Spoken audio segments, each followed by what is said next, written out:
Alvin, ang sundalo. Credit to the author. 107. Ang mga pangalan po na nandito ay galing sa mga name generator. Kaya kung meron man pagkakatulad sa mga pangalan ng totoong tao o lugar, ito ay tunay na hindi sinasadya. Naiintindihan ko. Huminga ng malalim si Quintan. Panay ang titig niya. Naunawaan niya sa kanyang puso na ang kaaway ng mga kawal ng kaharian na nakaranas ng binyag sa larangan ng digmaan ay matagal nang itinapon ang anumang pag-asa na mabuhay sa sandaling sila ay mabihag, at dahil dito, sila ay sesulakay ng walang awa. Nakaramdam siya ng pressure. Ngunit higit pa rito, naramdaman niya ang intensyon na makipaglaban. Samantala, ang Vice Commander ng Iron Blood Army ay tumingin sa grupo ng mga kabataang naiwan bago sinabing, "Napakabuti, hindi ninyo ako binaygo." Dahil dito, ipapapahayag ko na ngayon na opisyal na magsisimula ang pagsusulit sa Genius Camp. Habang umaalingaw-ngaw ang boses ni Sheldon, mabilis na naglakad ang isang grupo ng mga sundalong Iron Blood Army, nagdala ng grupo ng nakagapos na mga sundalo ng kaharian ng kaaway, at tumayo sa gilid ng drill ground. Ang hukbo ng mga sundalo ay gumalaw na parang isang malaking ulap ng nimbus na bumabalot sa mga lupain. Ang mga kalaban na sundalong ito ng kaharian ay lahat ay may mapurol na ekspresyon ng walang anumang bakas ng buhay. Ngayon, bibigyan ko kayo ng pagkakataong makalaya ang mga bilanggo. 6 na 9th level body tempering prisoners, 3 first level core formation prisoners, at 1 second level core formation prisoners ay magsanib puwersa. Kung mapatay ninyo ang sino man sa kanila, ibabalik ko sa inyo ang kalayaan ninyo. Itinuro ni Sheldon ang grupo ng mga kabataan, samantalang ang kanyang tingin sa halip ay bumaba sa 2,000 kalaban na sundalo ng kaharian. Kaagad, ang kaaway ng mga kawal ng kaharian, na ang mga mukha ay maputi at walang buhay, ay biglang nakaramdam ng panginginig ng kanilang mga espiritu, at ang kanilang mga mata ay naglabas ng pananabik na pagnanasa. Isang pagnanais na mabuhay. Isang paghahangad ng kalayaan. Kasunod nito, ang kanilang mga tingin ay bumaba sa grupo ng mga kabataan sa drill grounds. Ang kanilang mga mata ay naglabas ng isang uhaw sa dugo na layunin ng pagpatay. Kaagad, namutla ang ekspresyon ng maraming kabataan sa grupo. Kailan pa sila nakaharap ng ganito kabagsik at walang awa ng mga tao? Ang mga titig ng mga taong ito ay halos nagnanais na mapunit sila. Ang mga kalaban na sundalong ito ng kaharian ay tiyak na lalaban hanggang kamatayan alang-alang sa kalayaan at upang magpatuloy na mabuhay. Napabuntong hininga si Alvin. Oo, talagang hindi tayo maaaring magpabeya. Malalim na sumang-ayon si Ray. Number 1, Fallout. Ang isa sa mga kapitan sa likod ni Sheldon ay tumayo at ang kanyang tingin ay bumaba sa grupo ng mga kabataan. Kaagad-agad, isang kabataan ang lumakad palabas sa malalaking hakbang. Ang mukha ng binata ay namumutla at ang kanyang mga mata ay naglalabas ng bakas ng takot. Nang mapansin ng kapitan ang kalagayan ng kabataan, napakunot ang noo ng kapitan habang nagtatanong, "Ikaw ba ay kumukuha ng pagsusulit ng mag-isa o kasama ang iyong mga kasama?" I'll be taking the test with my companions," medyo naguguluhang sabi ng binata. Samantala, bumagsak ang 2 pang kabataan na may katulad na pangit na ekspresyon. Iulat ang iyong mga numero. Number 2. Numero 3. Huminga ng malalim ang 2 binata at tumayo kasama ang kabataang nag-walkout kanina pagkatapos nilang i-report ang kanilang mga numero.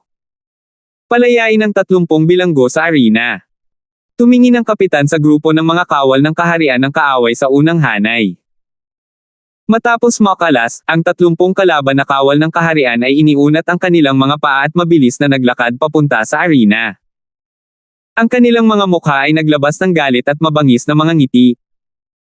Ang kanilang mga titig ay kumikislap sa malamig na liwanag habang tinitingnan nila ang 3 kabataan na parang isang grupo ng mga aso na nakakakita ng 3 buto. Simulan na. Habang bumababa ang boses ng kapitan, gumalaw lahat ang 30 kalaban na kawal ng kaharian at ang 3 kabataan. Patayin. Ang 30 kaaway na kawal ng kaharian ay sama-samang umungal, ang kanilang mga tinig ay parang kulog. Nang marinig ang kanilang mga boses ay naging malungkot ang ekspresyon ng 3 kabataan. Ang pagharap sa 30 kalaban na kawal ng kaharian na sumugod sa kanila na parang mabangis na hayop ay talagang naging dahilan upang sila ay matigilan sa takot sa ilang sandali, kaya ang kanilang mga binti ay tila kasing bigat ng tingga, at hindi sila makagalaw kahit 1 pulgada. Sa isang kisap mata, nagkapira-piraso ang 3 kabataan. Dugo at laman ang lumipad sa hangin habang ang dagwang amoy ay bumungad sa buong drill ground. Sa isang gilid ng drill grounds, higit sa 70% ng mga kabataan ay natakot hanggang sa punto na ang kanilang mga ekspresyon ay pumuti ng malagim. Ang ilan ay mas malala pa at ibinoko lahat ng kanilang kinain noong umagang iyon. Sa loob ng ilang sandali, ang buong drill ground ay napuno ng kakaibang amoy. Mabango kaya? Pinisil ng nakakatakot na maputlang mukha na si Quinten ang kanyang ilong. Kumunat ang noo ni Ray. Si Alvin lang ang walang reaksyon. Bilang isang mersenaryo sa kanyang nakaraang buhay, nanatili siya sa mas masahol pang kalagayan kaysa dito. As far as he was concerned, ito ay wala. Paalisin mo sila sa lungsod. Utos ng kapitan. Kaagad, bumagsak ang isang grupo ng mga sundalo ng Iron Blood Army. Salamat, sir. Ang 30 kalaban na kawal ng kaharian ay nagpalabas ng isang napakalaking ekspresyon habang sila ay lumuhad at yumoko ng 3 beses bago umalis. Nang makita ang 30 sa kanilang mga kasamahan na madaling mabawi ang kanilang kalayaan, nagdulot ng maliwanag na liwanag mula sa kanilang mga mata ang natitirang mga kawal ng kaharian ng kaaway, habang inaasam nila ang kanilang sarili na makapasok sa arena sa lalong madaling panahon.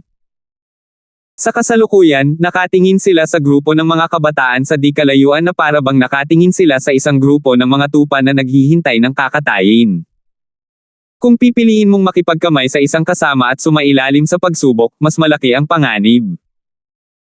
Kapag ang 3 tao ay humarap sa 30 kalaban na sundalo ng kaharian na makikipagtulungan ng may taset na pag-unawa, kahit na ang iyong lakas ay mabigat, mahirap pa ring labanan ang kanilang magkasanib na pag-atake. Napansin ng ilan sa mga kabataan ang ilang inklings. Ang ilan sa mga kabataan na orihinal na nagnanais na makipagkamay sa kanilang mga kasama ay sumuko na sa layuning ito. Mukhang may kakayahan akong foresight. Ngumiti ng malawak si Quinten. Ang mga kalaban na kawal ng kaharian na ito ay napakabagsik at malupit. Sana talaga ay magkahawak kamay tayo. Quinten, may tiwala ka ba talaga? Sumimangot si Alvin. Ang paglalakbay at pakikipag-ugnayan nitong nakaraang buwan ay matagal na ang nagtulak sa kanya na kunin si Quinten bilang isang kaibigan. I'll try my best. Ang mga mata ni Quinten ay naglabas ng layunin na makipaglaban. Number 4. Samantala, muling nagsalita ang kapitan. Sa pagkakataong ito, isang kabataan lang ang pumasok sa arena. Matapos makalas ang 10 kawal ng kaharian ng kaaway, matalim nilang tinitigan ang kabataan habang naglalakad palayo. Simulan na. Kakarinig lang ng boses ng kapitan ng whoosh. Ang kabataan ay sumabog sa kanyang buong lakas, at 3 sinaunang mammoth silhouette ang lumitaw sa itaas niya. Pangalawang antas ng core formation martial artist. Dapat pansinin na ang pamamaraan ng paggalaw ng kabataan ay napakalalim at ang kanyang bilis ay napakabilis. Kahit na ang pangalawang antas ng core formation martial artist sa gitna ng mga sundalo ng kalaban na kaharian ay makakain lamang ng alikabok sa likod niya. Hindi nagtagal, ang pangalawang antas ng core formation na kawal ng kaharian ay tiyak na umungal, ipasok siya. Sa isang sandali, ang 10 kalaban na kawal ng kaharian ay biglang kumalat bago pinalibutan ang mga kabataan at naging dahilan upang wala siyang makailag. Naging malungkot ang ekspresyon ng kabataan habang pinupuntiryan niya ang isang 9 na antas ng core formation na kalaban ng kawal ng kaharian. Ang kanyang katawan pagkatapos ay hinatak bago sumugod patungo sa sundalo. Bang! Ang kanyang origin energy ay sumabog at ang kanyang kamao na may dalang lakas ng kidlat ay bumasag sa ulo ng sundalo, na direktang dumurog dito. Nabuhusan din ng katas ng utak ang mukha niya. Ang ganda! Marami sa mga kabataang nanood ay naghiyawan. Ngunit sa sumunod na sandali, biglang huminto ang kanilang mga boses. Ang mga kabataan sa arena ay sumisigaw pagkatapos nasabog ang ulo ng kawal na kaharian ng kaaway, pagkatapos ay isang alon ng marahas na pagsusuka ang sumunod. Halatang first time niyang pumatay ng tao. Sa susunod na sandali, gayunpaman, siya ay napatay ng iba pang 9 na kalaban na sundalo ng kaharian na sumugod sa kanya. Nakamit ng siyam na kalaban na kawal ng kaharian ang kanilang kalayaan. Hindi na kailangang sabihin na ang aral na nakuha mula sa mga pagkakamali ng iba ay walang alinlangan ang pinakamahusay na aral. Matapos mapatay ang lahat ng numero 1 hanggang 13, sa wakas ay naglunsad ng counterattack ang numero 14, isang pangalawang antas na kabataan ng core formation. Isa-isa niyang pinatay ang mga kawal ng kaharian ng kaaway hanggang sa tuluyang mapuksa ang mga ito. Number 14 pumasa. Huminga ng malalim ang binata nang marinig ang boses ng kapitan at mabigat ang ekspresyong lumabas sa tumpok ng mga bangkay. Ang sumusunod sa kanya ay ang numero 15. Matapos patayin ang 6 na kalaban na sundalo ng kaharian, ang kabataan ay naubos at kaya napatay ng natitirang 4 na sundalo. Nagpatuloy ang pagpatay. Isa-isa, ang mga kabataan ay nakapasa sa pagsusulit o pinatay. Nang maglaon, ang mga batang henyo na ito mula sa bawat sulok ng Swallow Mountain County ay namanhid sa pagpatay at malayang nakapagbigay ng kanilang lakas. Ang bilang ng mga kabataang nakapasa sa pagsusulit ay tumaas sa paglipas ng panahon. Samantala, hindi masyadong maganda ang mga ekspresyon ng mga sundalo ng kaharian ng kaaway. Mukhang kapaki-pakinabang na nasa likod ng linya. Sinulyapan ni Quinten ang number 139 card sa kanyang kamay at ngumisi. Numero 100. Dahil sa tawag ng kapitan, isang itim na figure ang sumulpot sa arena na parang multo. Ito ay tiyak na si Lucian.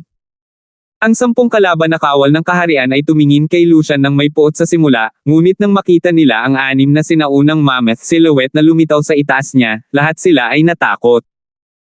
Ika-4 na antas ng core formation stage. Naunawaan ng mga sundalong ito na kung hindi sila desperado na lalaban habang nasa linya ang kanilang buhay, walang alinlangang mamamatay sila, kaya sumugod sila kay Lucian na parang mga baliw. Ngunit sa kasamaang palad, nakatayo lang doon si Lucian. Hindi man lang nila nalampasan ang kanyang defensive chi barrier. Sunod-sunod silang pinatay ni Lucian.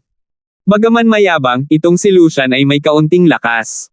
Naningkit ang mga mata ni Alvin. Hanggang ngayon, si Lucian ang batang henyo na nakapasa sa pagsusulit sa pinaka-relax na paraan. Mahusay, Kuya Lucian. Si Ray at ang iba pang 3 kabataan ng Yale clan ay hindi napigilan ang kanilang sarili na magsaya. Habang si Lucian ay dahan-daang naglakad pabalik, ang kanyang mapagmataas na tingin ay bumaba sa di kalayuan na nakadamit ng violet, at ang kanyang mga mata ay kumikislap na may malisyosong kinang. Natural na napansin ni Alvin ang titig ni Lucian. Gayunpaman, hindi niya ito pinansin. Hindi mahalaga kung ito ang kanyang nakaraang buhay o ang kasalukuyan, maraming mga tao ang nagnanais na mamatay siya, ngunit sa huli ay nabuhay pa rin siya ng maayos sa. Besides that one time kung saan sold out siya ng tinuturing niyang kapatid.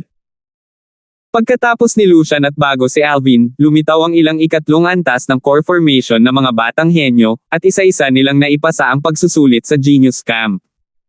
Numero 137. Sa wakas, turn na ni Alvin. Malakas na naglakad palabas si Alvin, na umaakit sa atensyon ng marami. Marami sa mga taong naruroon ang nakadama ng paggalang sa kanilang mga puso sa kabataang ito na nangahas na magsalita ng malaya at tapat sa harap ng Vice Commander ng Iron Blood Army. Ang seryosong ekspresyon ng 10 kawal na kaharian ng kaaway na sumunod sa kanya sa arena ay lumuwag nang mapansin na si Alvin ay mas bata kaysa sa iba pang mga kabataan, at ang kanilang mga mata ay naglabas ng pagkabaliw. Sa ganang kanila, ang isang kabataan na mukhang wala pang 17 ay hindi magiging napakalakas. Ngunit nang makita nila ang 6 na sinaunang mammoth na silhouette na lumitaw sa itaas ng Alvin, sila ay lubos na natulala. Isa pang pang-4 na antas ng core formation martial artist. Spirit Serpent Movement Technique. Gumalaw ang katawan ni Alvin na parang nag-transform sa isang kidlat, diretsyong kumikislap patungo sa 10 sundalo na tulala pa rin. Itinaas niya ang kanyang braso at umindayog palabas. Tulad ng isang malaking sawa na naglalaway ng buntot, napakabangis. Bang! Agad-agad, 6 sa mga sundalo ang nasabog sa pamamagitan ng kanyang pag-indayog ng braso, at 3 sa kanila ang agad na namatay. Ang natitirang 3 ay halos hindi na humihinga at nawalan na ng paraan para magpatuloy sa pakikipaglaban. FK. Freak. Hindi man lang gumamit ng martial skill, isang casual na pag-indayog lamang ng kanyang braso, at tila naglalaman ito ng lakas ng kidlat. Masyadong nakakatakot ang Alvin na ito. Siya talaga ay isang 4th level core formation martial artist. Hindi nakakagulat na naglakas loob siyang harapin si Lucian. Mukhang hindi pa siya 17. Ang gayong likas na talento ay halos laban sa langit. Natigilan ang grupo ng mga kabataan, at nang bumalik sila sa kanilang katinoan, paulit-ulit silang nagmumura. Anong bata? Lumiwanag ng maliwanag ang tingin ni Sheldon. Ang ekspresyon ng ikalawang antas ng sundalo ng core formation ay nabaling habang siya ay napaungol, maghiwa-hiwalay. Ang natitirang 4 na sundalo ng kaharian ng kaaway ay agad na naghiwa-hiwalay, iniiwasang mailabas sa isang hampas ni Alvin. 102. Ngunit magkakaroon ba ng anumang pakinabang ang pagpapakalat? Ang sagot ay hindi. Si Alvin ay nakatayo sa itaas, nakaugat sa lupa na parang bundok. Mas malaking teleportasyon. Kaagad, isang defensive chi barrier na natatakpan ng ningning ng origin energy ang kumurap sa ibabaw ng katawan ni Alvin. Bang! Ang isang ika-9 na antas na sundalo ng body tempering ay may masamang ekspresyon habang siya ay ganap na sumabog sa lakas ng isang sinaunang mammoth na binasag ang kanyang kamao sa defensive chi barrier ni Alvin. Ang tunog ng mga buto ay nabasag. Ang sundalo ay nagpakawala ng matinis na sigaw at napabuga ng hangin bago humawak sa putol na braso na ito at gumulong-gulong sa sahig sa sakit habang bumubuhos ang malamig na pawis. Samantala, dumating na ang iba pang 3 kalaban na sundalo ng kaharian. Walang exception, lahat sila ay sumunod sa yapot ng unang sundalo. Lalo na ang pangalawang antas ng core formation martial artist. Sumabog siya sa kanyang buong lakas ng 3 sinaunang mammoth at walang tigil na pagsisikap ng ibagsak niya ang kanyang palad kay Alvin. Bilang resulta, ang lahat ng puwersa ay na-teleport ng pabalik-balik, at ang kanyang braso ay direktang nabali mula sa impact bago siya napadpad at nawala ng ulirat sa lupa. Star Shift. Bahagyang pagkabigla ang lumitaw sa mukha ni Vice Commander Sheldon. Nag-isip siya saglit bago naalala ang isang napakahalagang mataas na grado ng Profound Rank Defensive Martial Skill. Nakakamatay na tahimik ang paligid ng drill ground. Ang eksenang ito ay mas nakakagulat kaysa noong nasa arena si Lucian. Ginamit lang ni Lucian ang kanyang defensive martial skill para harangan ang mga pag-atake ng mga sundalo ng kalaban. Gayunpaman, hindi lang na-block ni Alvin ang mga pag-atake, ngunit ang kanyang defensive martial skill ay maaaring maka-counterattack, na ibabalik ang halos lahat ng puwersa ng kanyang kalaban. Nakakatakot na defensive martial skill. Oo, sobrang lakas talaga ng defensive martial skill na ito. Nagkagulo ang mga tao. Marami sa mga kabataan ang hindi napigil ang maglabas ng pakiramdam ng paggalang kapag ang kanilang mga tingin ay kay Alvin. At mayroong kahit isang maliit na bilang ng mga kabataan na ang mga mata ay naglalabas ng may sensinang hangarin na makipaglaban. Malamig na ungol ni Lucian. Ang kanyang limelight na kinuha ni Alvin ay nagdulot ng malisyosong hangarin sa kanyang mga mata na mas lumalim. Matapos maipasa ni Alvin ang pagsusulit, mabilis siyang naglakad pabalik sa kinatatayuan niya kanina. Para sa mga natitirang kawal ng kaharian ng kaaway na nasa bingit ng kamatayan, lahat sila ay sunod-sunod na pinatay ng mga sundalo ng Iron Blood Army, ang kanilang dugo ay tumalsik sa lugar. Ang sandali na natalo sila sa labanan ay ang sandali na ang kanilang mga kapalaran ay tinatakan. Numero 138. Pagkalabas ni Alvin sa arena, si Reyna. Sina Ray at Alvin ay magkabalikat habang nilalampasan nila ang isa't isa, at ang mga mata ni Ray ay naglabas ng bakas ng pagtataka. Sa pagkakaalam niya, ang defensive martial skill na ginawa ni Alvin kanina ay walang alinlangan ang defensive martial skill na kanyang nalinang, Star Shift. Medyo curious siya kung saan natutunan ni Alvin ang Star Shift. Bukod dito, tila nilinang ito sa yugto ng perpekto. Alvin, kilala mo rin ang Star Shift? Curious na tanong ni Quintan. Kalahating taon na ang nakalipas, nakipag-away siya kay Ray sa panahon ng pagtitipon ng kabataan ng Nag-Allen City at natalo sa Star Shift. Umiling si Alvin at sinabing, Quinten, ang pinaandar ko ay hindi Star Shift, ang mga katangian lamang nito ay bahagyang magkatulad. Kaya ganyan iyon. At dito ako ay nalilito kung paano mo malalaman ang kasanayan sa militar ng Dolan. Tumango si Quintan. Lumipad ang tingin ni Alvin sa malayo. Habang nakatayo roon si Ray, ang kanyang malamig na anyo ay tila parang bundok pa rin na nagbibigay ng hindi nakikitang panunupil na pakiramdam sa iba. Ang 10 kawal na kalaban ng kaharian ay lahat ay may mga nakakatakot na ekspresyon habang sila ay pumasok sa arena at naghiwa-hiwalay upang palibutan siya. Star Shift. Isang defensive chi barrier ang kumikislap sa ibabaw ng katawan ni Ray. Ganap na sumasabog sa lakas ng 4 na sinaunang mammoth. Flash ng Wanderer. Mabilis na umalis si Ray habang nakakulong siya sa pangalawang antas na sundalo ng core formation. Sa isang kisap mata, naabutan na niya ang kanyang target at hinatak niya ang kanyang manggas na napuno ng origin energy. Dimensyon ng manggas. Umalis ang kanyang mahabang manggas upang harangin ang kamao ng kawal na kaharian ng kaaway na naglalaman ng lakas ng 3 sinaunang mammoth. Labis na nagiba ang ekspresyon ng sundalo. Naramdaman na lang niya na tumama ang kamao niya sa manggas ng binata, pero parang bulak ang nataman nito. Walang lugar na paglalaanan ng kanyang lakas. Sa susunod na sandali, napansin niya ang isang nakakatakot na puwersa na nanginginig patungo sa kanya. Ang braso ng kalaban ng kawal ng kaharian ay direktang napilipit hanggang sa puntong nabali dahil sa paggalaw ng manggas ni Ray. Sinabayan ng isang matinis na sigaw, ang kaaway na kawal ng kaharian ay pinalayas ni Ray, ang kanyang katawan ay nanginginig ng husto habang siya ay gumulong-gulong sa sahig. Samantala, dumating na ang natitirang 9 na pag-atake ng kalaban ng mga sundalo ng kaharian upang sabog ang kanilang mga sarili kay Ray. Ang ilan ay umatake mula sa likuran, ang ilan ay umatake mula sa gilid. Gayunpaman. Ang isang string ng matinis na sigaw ay tumunog kasabay ng 9 na kalaban na kawal ng kaharian na ang mga pag-atake ay bumaba kay Ray ay sunod-sunod na pinasabog. Kasunod nito, isa-isa silang pinatay ni Ray. Numero 139. Maayos na naipasa ni Ray ang pagsusulit, at sa gayon ay nagpatuloy ang kapitan sa pagtawag sa susunod na numero. Quinten, good luck. Tumango si Ray kay Quinten habang nilalampasan nila ang isa't isa. Huwag kang mag-alala.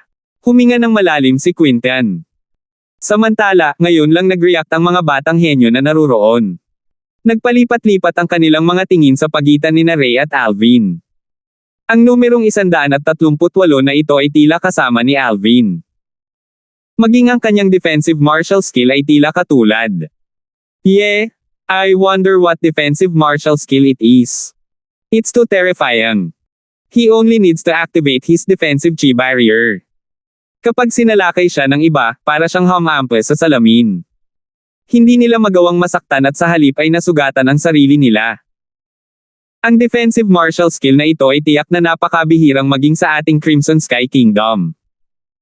Marami sa mga kabataang naruroon ay tumingin kina Alvin at Ray na may mga titig na naglalabas ng inggit at paninibugho.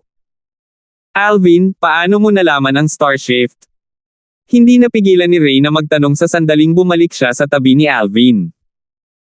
Ang Star Shift ay isang napakahalagang mataas na grado ng Profound Rank Defensive Martial Skill. Maging ang kanilang Dolan ay umasa sa pagkakaloob ng kanilang ninuno upang makuha ang martial skill na ito. Ang martial skill na ito ay isang bagay na hindi taglay ng Lysander Clan o Lin Clan. Kahit ang malalaking angkan ng Swallow Mountain County ay wala nito, at kahit na ang County Governor's Estate ay maaaring wala nito. Kaya naman, curious siya kung paano alam ni Alvin ang martial skill na ito. Mali ang iyong nakita. Ang defensive martial skill na ginawa ko ay hindi Star Shift, ito ay Greater Teleportation. Kasunod nito, halos binigkas ni Alvin ang mga prinsipyo sa likod ng Greater Teleportation kay Ray. Ito ay talagang bahagyang naiiba, ngunit nakakamit nito ang parehong layunin na may iba't ibang paraan. Hindi napigilan ni Ray na mapabuntong hininga. Samantala, si Quinten ay nakabunot na ng bakal mula sa rack ng mga armas sa gilid ng drill ground at pinapatay ang Thousand Shadow Rod habang nakikipaglaban siya sa 10 kalaban na sundalo ng kaharian. Bang! Sa isang pagindayog ng pamalo, isang 9 na antas na sundalo ng body tempering ang nabugbog palayo. Sa sandaling ito, isang hindi inaasahang pangyayari ang biglang naganap. Isa sa mga sundalong body tempering sa 9 na antas ay pilit na itinapon ang sarili at napigilan ang hampas ng pamalo mula kay Quinten bago mahigpit na kumapit sa bakal. Huwag kang mag-alala sa akin, patayin mo siya. Ang kaaway na sundalo ng kaharian ay may masamang ekspresyon habang ang kanyang sariwang dugo ay umaagos mula sa kanyang bibig at siya ay napaungol sa kalungkutan. Ang iba pang 8 sundalo ay may luha sa kanilang mga mata habang sila ay parang mga baliw na sumusugod kay Quinten na hindi na magamit ang kanyang pamalo. Quinten. Malungkot ang mukha ni Alvin. Nang mapagtonto ni Quinten ang panganib na kanyang kinaroroonan, umungol siya at itinaas ang sundalo kasama ang pamalo ng bakal bago ito ibinagsak patungo sa isa sa mga sundalong sumusugod sa kanya. Bang! 2 buhay sa isang solong pamalo strike. Nakahinga ng maluwag si Alvin nang makita niya ang eksenang ito. Sa huli, nalampasan ni Quinten ang pagsubok ng may matinding paghihirap. Tumingin si Alvin sa seryosong mukha na si Quinten at nagtanong, Quinten, nakapasa ka na sa pagsusulit. Bakit parang hindi ka man lang masaya? Alvin, sabihin mo sa akin, dapat ko ba talaga silang patayin? Ang kaaway na kawal ng kaharian ay handang mamatay upang pigilan ang aking sandata para lamang mapahintulutan niya ang kanyang mga kasama na magkaroon ng kalayaan. Si Quinten ay may masalimuot na tingin habang siya ay bumaantong hininga. Ang taong iyon ay talagang karapat-dapat na handgun. Seryosong tumango si Ray. Pinatay mo siya upang protektahan ang iyong sarili, at ang pakikipaglaban mo sa kanya ay magtatapos sa kanyang kamatayan o sa iyong kamatayan.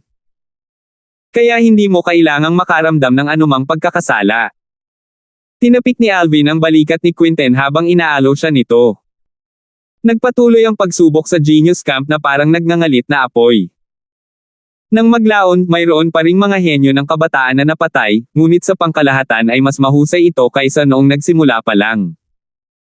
Sa kasalukuyan, lahat ng kabataang naruroon ay maaaring ituring na nakaranas ng tunay na pagpatay at pagdanak ng dugo. Wala na silang anumang pasanin sa pag-iisip nang pumasok sila sa arena para magsagawa ng patayan. Numero 163. Ang mga kabataang pumasok sa arena sa pagkakataong ito ay nasa edad 18 taong gulang. Nakasuot siya ng eskarlate na pulang damit at may hawak na espada sa kanyang kamay. Sa sandaling umatake siya, naakit niya ang mga tingin ng lahat ng naruroon. Sa itaas niya, 6 na sinaunang mammoth na silhouette ang nag-condensed sa anyo. Malinaw, siya ay isang ika-4 na antas ng core formation martial artist. At ang ikatlong pang-4 na antas ng core formation stage martial artist na lumalahok sa pagsubok ng Genius Camp sa ngayon. Ang 10 kalaban na kawal ng kaharian ay nakapasok pa lamang sa arena at hindi pa man lang nakapwesto ng whoosh. Sa isang kisap mata, isang pulang liwanag ang bumungad sa mga sundalo. Ang paulit-ulit na sigaw ng espada ay hindi malinaw na naririnig na bumabagsak at tumataas ng sunod-sunod. Klang! Umalangaw-ngaw ang tunog ng isang espadang nakasabit. Nagpakita ang figure ng kabataan pagkatapos lumipat mula sa isang panig ng mga sundalo patungo sa isa pa. Bang! Bang! Bang! Bang! Bang! Napanatili ng 10 sundalo ng kaharian ng kaaway ang kanilang orihinal na posture bago biglang bumagsak sa lupa. Nakakasilaw sa mata ang mainit at sariwang dugo na lumalabas sa kanilang lalamunan. Mabuti. Dahil sa eksenang ito, hindi napigilan ni Sheldon, ang marangal na Vice Commander ng Iron Blood Army, ang sarili mula sa pagpalakpak. Nagniningning ang kanyang mga mata at sabik siyang malaman pa ang tungkol sa kabataang ito. Anong pangalan mo? Lizardo. Ang binata na may pulang damit ay tumango sa medyo magalang na paraan kay Sheldon. Gaya ng inaasahan, nagkagulo na naman ang karamihan ng mga kabataan. FK? This Lizardo is the real freak. Hindi ko man lang makita ng malinaw ang mga galaw niya, pero pinatay niya ang lahat ng kalaban na kawal ng kaharian. Too terrifying. Hindi man lang ako nagkaroon ng oras upang makita kung ano ang hitsura ng kanyang espada. Sa tingin ko ang kanyang lakas ay mas kakilakilabot kaysa kay Alvin at Lucian. Sa tingin ko rin. Ang pagkarinig sa mga talakayan mula sa paligid ay naging sanhi ng pangit ng ekspresyon ni Lucian. Ngunit ang kanyang mga mata ay naglabas ng bakas ng takot nang tumingin siya sa malayong pulang damit na si Lizardo. Bagamat hindi niya ito gustong aminin, ang lakas ng binata na nakasuot ng pulang damit ay talagang mas kakilakilabot kaysa sa kanya. Hindi. Hindi lang mas mabigat. Sa ganang kanya, kahit na ang unang ranggo na kabataan sa nakababatang henerasyon ng County City, si Rosie, ay malayo pa rin sa pagiging kasing takot ng mga kabataang nakasuot ng pulang damit. Hindi ko inaasahan na mayroon pa ring kakaiba sa mga kabataang henyo na lumahok sa pagsusulit sa Genius Camp ngayong taon, bulalas ni Quinten sa mahinang boses. Anong mabilis na espada? Seryoso ang ekspresyon ni Ray. Lizardo. Habang nakatingin si Alvin sa malayong binata na nakasuot ng pulang damit, kumislap ang kanyang mga mata na may bakas ng pagkagulat. Kanina, malabo niyang nahuli ang mga galaw ni Lizardo. Ang pamamaraan ng paggalaw ni Lizardo ay walang alinlangan na isang mataas na grado na pamamaraan ng paggalaw ng profound rank. Bukod dito, ito ay nilinang hanggang sa yugto ng perpekto. Kung haharapin niya si Lizardo, maliban na lang kung gawin niya ang lahat ng mayroon siya at sumabog ng may lakas na maihahambing sa isang 5th level core formation martial artist, mas mababa siya kay Lizardo. 103. Bukod sa mabilis, ang husay ng espada ni Lizardo ay lubhang nakakatakot. Si Alvin ay sigurado sa kahit isang bagay, ang husay ng espada ni Lizardo ay sapat na mabilis upang makipagkompetensya sa kanyang sword drawing arts. Ang sword drawing arts ay naipamalas lamang ang lakas ng isang mataas na grado ng profound rank sword skill kapag umaatake ng hindi inaasahan. Gayunpaman, ang sword skill ni Lizardo ay isang tunay na mataas na grade na profound rank sword skill. Higit pa rito, malinaw na isa ito sa mga nangungunang kasanayan sa espada sa mga mataas na antas ng kasanayan sa espada ng profound rank. Ang synchronous shadow sword na ipinasa ko kay Stacy ay mas mababa pa rin ng bahagya sa kanyang husay sa espada. Marahil ang freezing sword lang ni Kelly ang makakapagkumpara rito, naisip ni Alvin sa kanyang puso. Ang freezing sword ni Kelly ay bahagi ng top cultivation method na Frost God Sword Technique at naging pundasyon din para sa mga sumunod na malalim na kasanayan sa sword sa loob ng Frost God Sword Technique, kaya ito ay lubhang pambihira.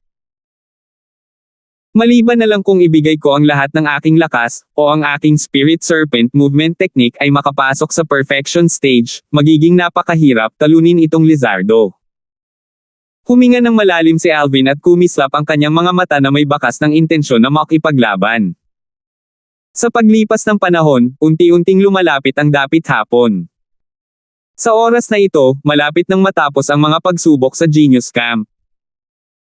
Pagkatapos ni Lizardo, bagamat maraming henyo ng kabataan sa ikatlong antas ng core formation na medyo pambihira, mas mababa pa rin sila kay Lizardo.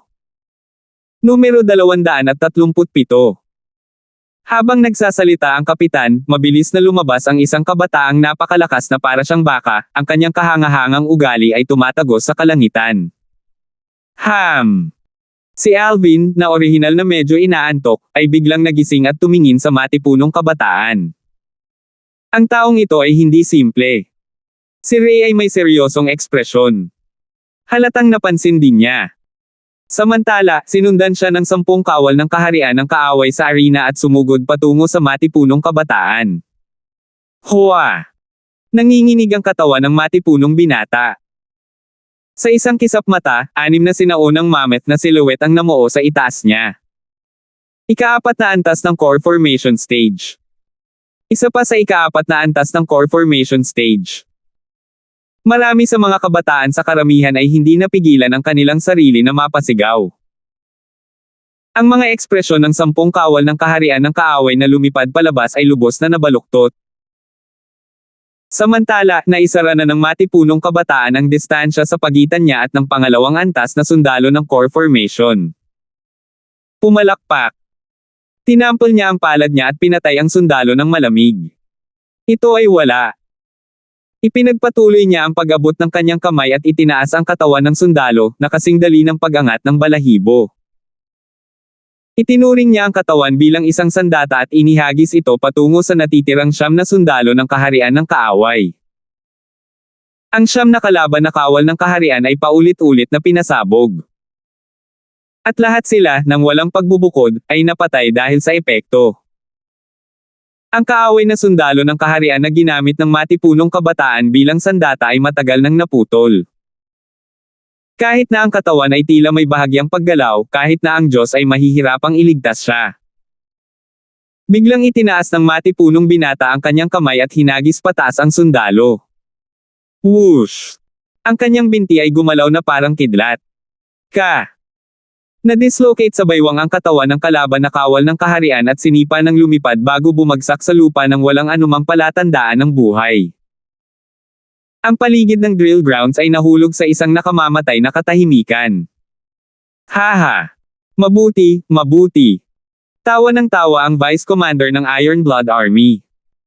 Ang mga kabataang lumahok sa pagsusulit sa Genius Camp ngayong taon ay talagang nagbigay sa kanya ng napakalaking kasiyasang sorpresa. Lalo na itong kabataang nasa harap niya. Siya ay halos isang makinang panlaban. Kung papasok siya sa larangan ng digmaan, tiyak na papatayin niya ang mga kaaway sa lahat ng direksyon. Anong pangalan mo? Tanong ni Sheldon. Itinaas ng matapang na kabataan ang kanyang kamay kay Sheldon at magalang na sinabi, nag-uulat kay Vice Commander, Sir. Kilala ako bilang Hudson Teller. Hudson, magaling. Napangiti si Sheldon habang tumatango siya nang hindi nagtitipid ng anumang papuri. Kaagad, ang daang dagdag na kabataan na naroroon sa drill ground ay tumingin kay Hudson na may naiinggit at naninibugho na titig. Ang Hudson na ito ay lubhang kakilakilabot. Nagsikip ang mga mag-aaral ni Alvin. Hindi ko inaasahan na ganito karaming freak ang lalabas para sa pagsusulit sa Genius Camp ngayong taon. Tumawa ng mapait si Quinten. Sa parehong oras na si Quinten ay bumantong hininga, mayroong maraming mga tao na katulad na buntong hininga. Napakaraming itim na kabayo ang talagang lumitaw sa pagsusulit sa Genius Camp ngayong taon. Sok-sok! Nakakagulat talaga ang apat na kabataan sa ika-4 na antas ng core formation stage. Oo, sa anumang iba pang taon, kung kahit isang ika-4 na antas ng core formation youth ay lumitaw, ito ay sapat na upang magdulot ng sorpresa. Ngunit sa pagkakataong ito 4 na tao ang aktwal na lumitaw. Lalo na ang Alvin na iyon. Bagamat ang kanyang kasalukuyang lakas ay maaaring hindi katulad ni na Lizardo at Hudson, bata pa siya. Kapag lumaki na siya sa edad ni na Lizardo at Hudson, tiyak na siya ay magiging mas kakilakilabot. Ang mga salitang ito ay pumasok lahat sa tenga ni Lucian. Ang mga mata ni Lucian ay kumislap na may bakas ng malamig na liwanag, na nagpapakita ng layuning pumatay.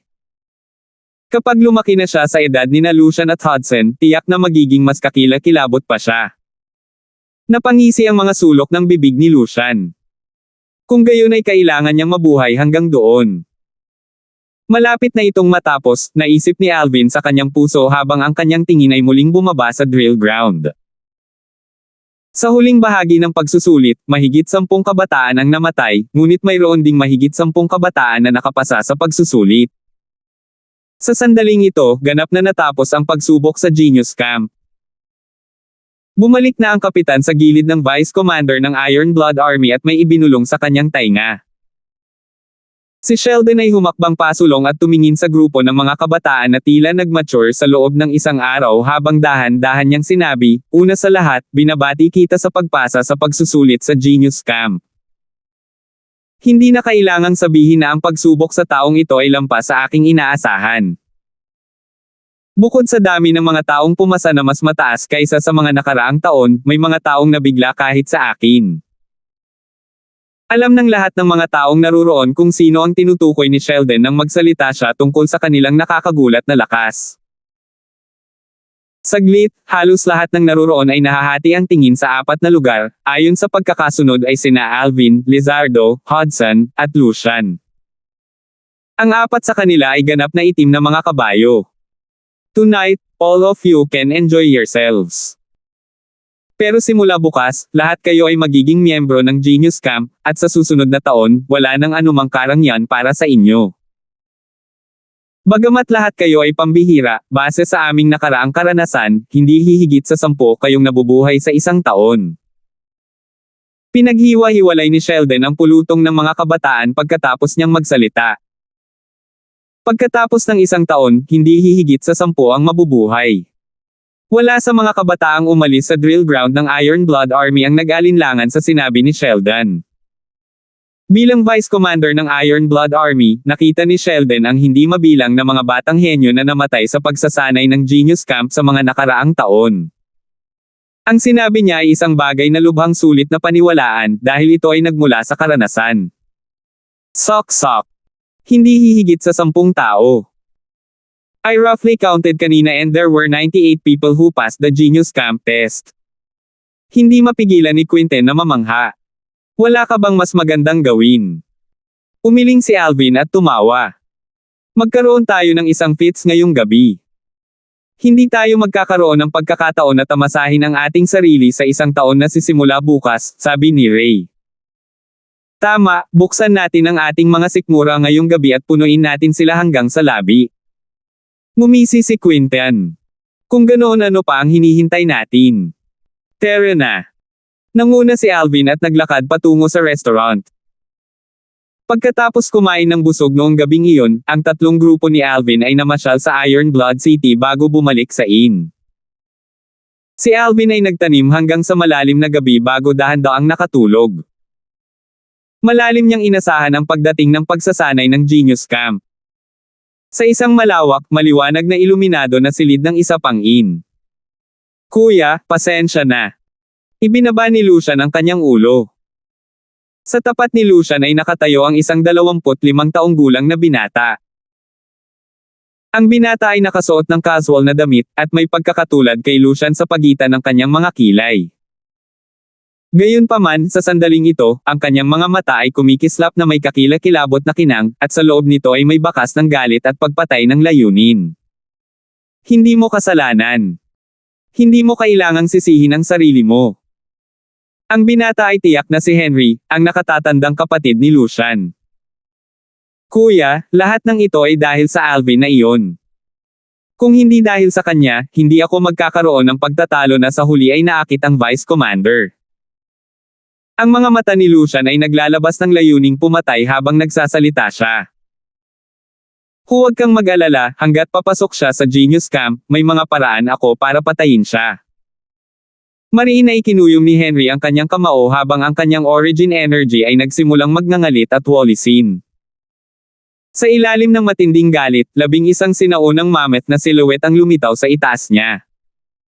8 antas ng core formation stage. Kuya, hindi ba sinabi ni Marza na kailangan mong iwasan ang paggawa ng anumang bagay na pumukaw ng hinala? Napatulala si Lucian. Oo, alam ko. Ang mata ni Henry ay kumikislap at ang mga sulok ng kanyang bibig ay pumulupot sa isang pagngisi. Ngunit sa ilang mga centurion na namamahala sa kampo ng henyo, 2 sa kanila ay mabubuting kaibigan ko. Pagdating ng panahon, ang kailangan lang nilang gawin ay maglaro ng ilang mga pandaraya at walang alinlangan na si Alvin ay patay na. Magaling! Si Lucian ay ligaw sa tuwa. Sa pinakamalaking tent ng quarter ng Iron Blood Army. Sheldon, narinig ko na may ilang magagandang panla sa Genius Camp ngayong taon. Isang pinong nasa katanghaliang gulang na lalaki ang nakaupo sa yulunan. Isang matamis na ngiti ang pinalabas niya habang tinitignan ang matapang na middle-aged na lalaki sa tabi niya. Yes, Commander, sir. Tumango si Sheldon na puno ng tuwa ang mukha. I'm really getting curious kung bakit ka pa rin masaya kahit hanggang ngayon. Tell me the details. Bahagyang ngumiti ang pinong nasa katanghaliang gulang na lalaki. Napukaw ang kanyang interes. Malamang na walang makakaisip na ang cold-blooded Iron Blood Army's commander ay magiging isang ordinaryo at pinong scholar kapag tinanggal niya ang kanyang armor. Oo, magalang na sagot ni Sheldon. Sa kanilang apat, ang tanging narinig ko lang noon ay si Lucian, ang nakababatang kapatid ni Dakir and Henry. Ngunit, bagaman hindi masama ang lakas ni Lucian na ito, siya ay isang pangkaraniwang tao at hindi magkakaroon ng anumang magagandang tagumpay. Si Sheldon ay may ekspresyon ng pagwawalang bahala nang magsalita siya tungkol kay Lucian. Hindi ba centurion si Henry? Napatulala ang pinong nasa katanghaliang gulang na lalaki. Matapos marinig ang paliwanag ni Sheldon, sa wakas ay naunawaan na niya ang buong kwento, at lumubog ang kanyang ekspresyon habang umuungol. Masyadong mapangahas ang Henry na ito. Paano siya pinapayagan ng Iron Blood Army na gamitin ang kanyang awtoridad para sa pansariling kapakanan? Iyon ang dahilan kung bakit, bilang pagsasaalang-alang sa kanyang mga dating merito, binigyan ko siya ng pagkakataon. Kung hindi niya alam kung paano baguhin ang kanyang mga paraan, maaari lamang natin siyang paalisan sa Iron Blood Army, sabi ni Sheldon. Nahawakan mong mabuti ang bagay na ito. Si Alvin ang pangalawang tao na nakakuha ng atensyon mo. Curious na tanong ng lalaking nasa katanghaliang gulang. Eksakto. Tumango si Sheldon. Ang Alvin na ito ay wala pa sa 17, ngunit hindi siya mapagpakumbaba o mayabang. Hindi pa nga siya nabigla ng harapin ang nakamamatay na aura na sadyang inilabas ko sa kanya. Hinala ko na bagamat bata pa siya, ngunit marami na siyang napatay na tao. Hindi man lang 17 pero nakapatay ng kaunti. Napatulala ang pinong nasa katanghaliang gulang na lalaki. Oo. Nang maglaon para mapatunayan ang aking hinala, sinadya ko siyang obserbahan. Dahil dito, napansin ko na kapag nahaharap sa brutal na pagpatay na eksena sa drill grounds, hindi tulad ng ibang mga kabataan, hindi siya nabigla at malamig na nanood mula sa simula hanggang sa huli. Mahirap isipin kung paano makakamit ng isang kabataan na may 16 na taong gulang pa lang angko na makakamit ni Shan. 104. Maagang umaga kinabukasan sa Iron Blood Army campsite. Ang 78 na kabataan mula sa Swallow Mountain County ay muling nagtipon. Pagkatapos ng isang gabing pahinga, silang lahat ay puno ng sigla at sigla. Lahat ng nangyari kahapon ay tuluyan ng nakalimutan. At nagsimula sila ng bagong kabanata sa kanilang buhay. Hindi nagtagal, mabilis na lumakad ang kapitan na namamahala sa kampo ng Genius kahapon kasama ang 5 batang general. Dumiretso ang kapitan sa punto nang dumating siya. Una sa lahat, binabati kita sa pagpasa sa pagsusulit at pagiging miyembro ng Genius Camp. Ako si Dave, isang kapitan ng Iron Blood Army at ang taong namamahala sa pagsasanay sa Genius Camp ngayong taon. Sa mga karaniwang panahon, ang 5 centurion sa likod ko ang magiging mga instructor ninyo at dadalhin kayo para sa pagsasanay. Ngayon, hahayaan ko kayong lahat na malayang bumuo ng 5 grupo, kung saan ang bawat grupo ay maaaring walang higit sa 20 na grupo. Kaagad, nagsimulang kumilos ang grupo ng mga kabataan sa drill ground. Karamihan sa mga tao ay lumipat sa 4 na magkakaibang direksyon. Sa bawat isa sa 4 na direksyong ito ay nakatayo ang isang tao. Alvin, Lizardo, Hudson, Lucian. Malinaw, sa abot ng kanilang pag-aalala, ang pag-asa sa kanila ang magiging pinakamahalagang pagpipilian. Tumayo sa kinatatayuan sina Alvin, Ray, at Quinton. Mahigit 20 katao ang mabilis na nagtipon sa kanilang paligid. Sa huli, sa tulong ng kapitan, ang grupo ni Alvin ay naiwan na may 20 katao. Ganoon din ang nangyari sa mga grupo ni Lizardo, Hudson, at Lucian. Tanging ang natitirang 18 katao lamang ang may mapait na ngiti habang sila ay nakatayo sa isang tabi na may bahagyang walang magawa na mga ekspresyon at may pakiramdam ng pagkawala. Sige, ngayong hati na ang mga grupo. Susunod, maikli kong ipakilala ang mga patakaran sa pagsasanay para sa susunod na taon. Ang unang round ng pagsasanay ay tatagal ng 3 buwan. Iba't ibang hamon ang haharapin ng bawat grupo, at ang survival of the fittest ay magaganap hanggang kalahati na lang ng mga tao ang natitira. Sa madaling salita, pagkatapos ng 3 buwan, kalahati lang ng mga tao sa bawat grupo ang mabubuhay, dahan-dahang sabi ni Dave. Nang matapos magsalita si Dave, ang mga mata ng nakahiwalay na grupo ng 18 kabataang henyo ay kuminang lahat. Haha! Kaya pala. Mukhang hindi naman ganoon kalala ang swerte ko. At least walang freaks ang grupo ko. Oo, pero mahihirapan sila. Lalo na ang mga grupo kasama sina Alvin at Lucian. Tiyak na tutulungan ni Alvin ang 2 niyang kasama. Sa madaling salita, sa unang round ng pagsasanay, 7 tao lang ang makakaligtas sa natitirang 17 katao. Ha. Mas malala pa ang grupo ni Lucian. Si Lucian ay may kasamang 4 na miyembro ng Yale Clan, ibig sabihin 5 tao lang ang makakaligtas sa natitirang 15 katao. Kaiba sa kasiyahan ng mga kabataang ito, ang mga kabataan ng iba pang 4 na grupo ay may bahagyang hindi likas na mga ekspresyon. Lalo na ang mga grupo ni Alvin at Lucian. Ang mga kabataang ito ay may sobrang pangit na mga ekspresyon. FK. May mali ba sa amin? Bakit namin pinili itong grupong ito kasama si Alvin? Kalimutan mo na ito. Mabuti pa ang ating swerte. Ang mga taong pumili sa grupo ni Lucian ang may pinakamasamang kapalaran. Damat! Bakit ko napili ang grupo ni Lucian? What lousy luck! Oo, kahit ang grupo ni Alvin ay mas mahusay kaysa sa isang ito. Nang marinig ang mga nakapaligid na talakayan, lumungkot ang mukha ni Lucian habang siya ay umungol, kung sa tingin ninyong lahat ay mas mahusay ang grupo ni Alvin, kung gayon FK off sa kanya. Agad na tumahimik ang mga nakapaligid na kabataan. Hindi sila nang ahas na saktan si Lucian sa sandaling ito. Kung si Lucian ay may anumang pagkabalisa laban sa kanila, tiyak na mamamatay sila. Ang kasalukuyang 5 grupo ay ituturing na maliliit na squad. Ang mga squad ay pangungunahan ng isang Centurion instructor at sisimulan ang 3 buwang unang round ng pagsasanay. Muling umalangaw-ngaw ang boses ni Dave. Ang grupo ni Lizardo ay Squad 1. Ang grupo ni Hudson ay Squad 2. Ang grupo ni Alvin ay Squad 3. Ang grupo ni Lucian ay Squad 4. Ang huling grupo ay ang Squad 5. Ang 5 Centurion bawat isa ay nakatayo sa harapan ng isang grupo. Isang Centurion sa paligid ng edad na 30 na may katamtamang tangkad ang tumayo sa harap ng pangkat ni Alvin at sinabi, sa malakas na boses, mula ngayon, ako ang magiging instructor ng 3 squad.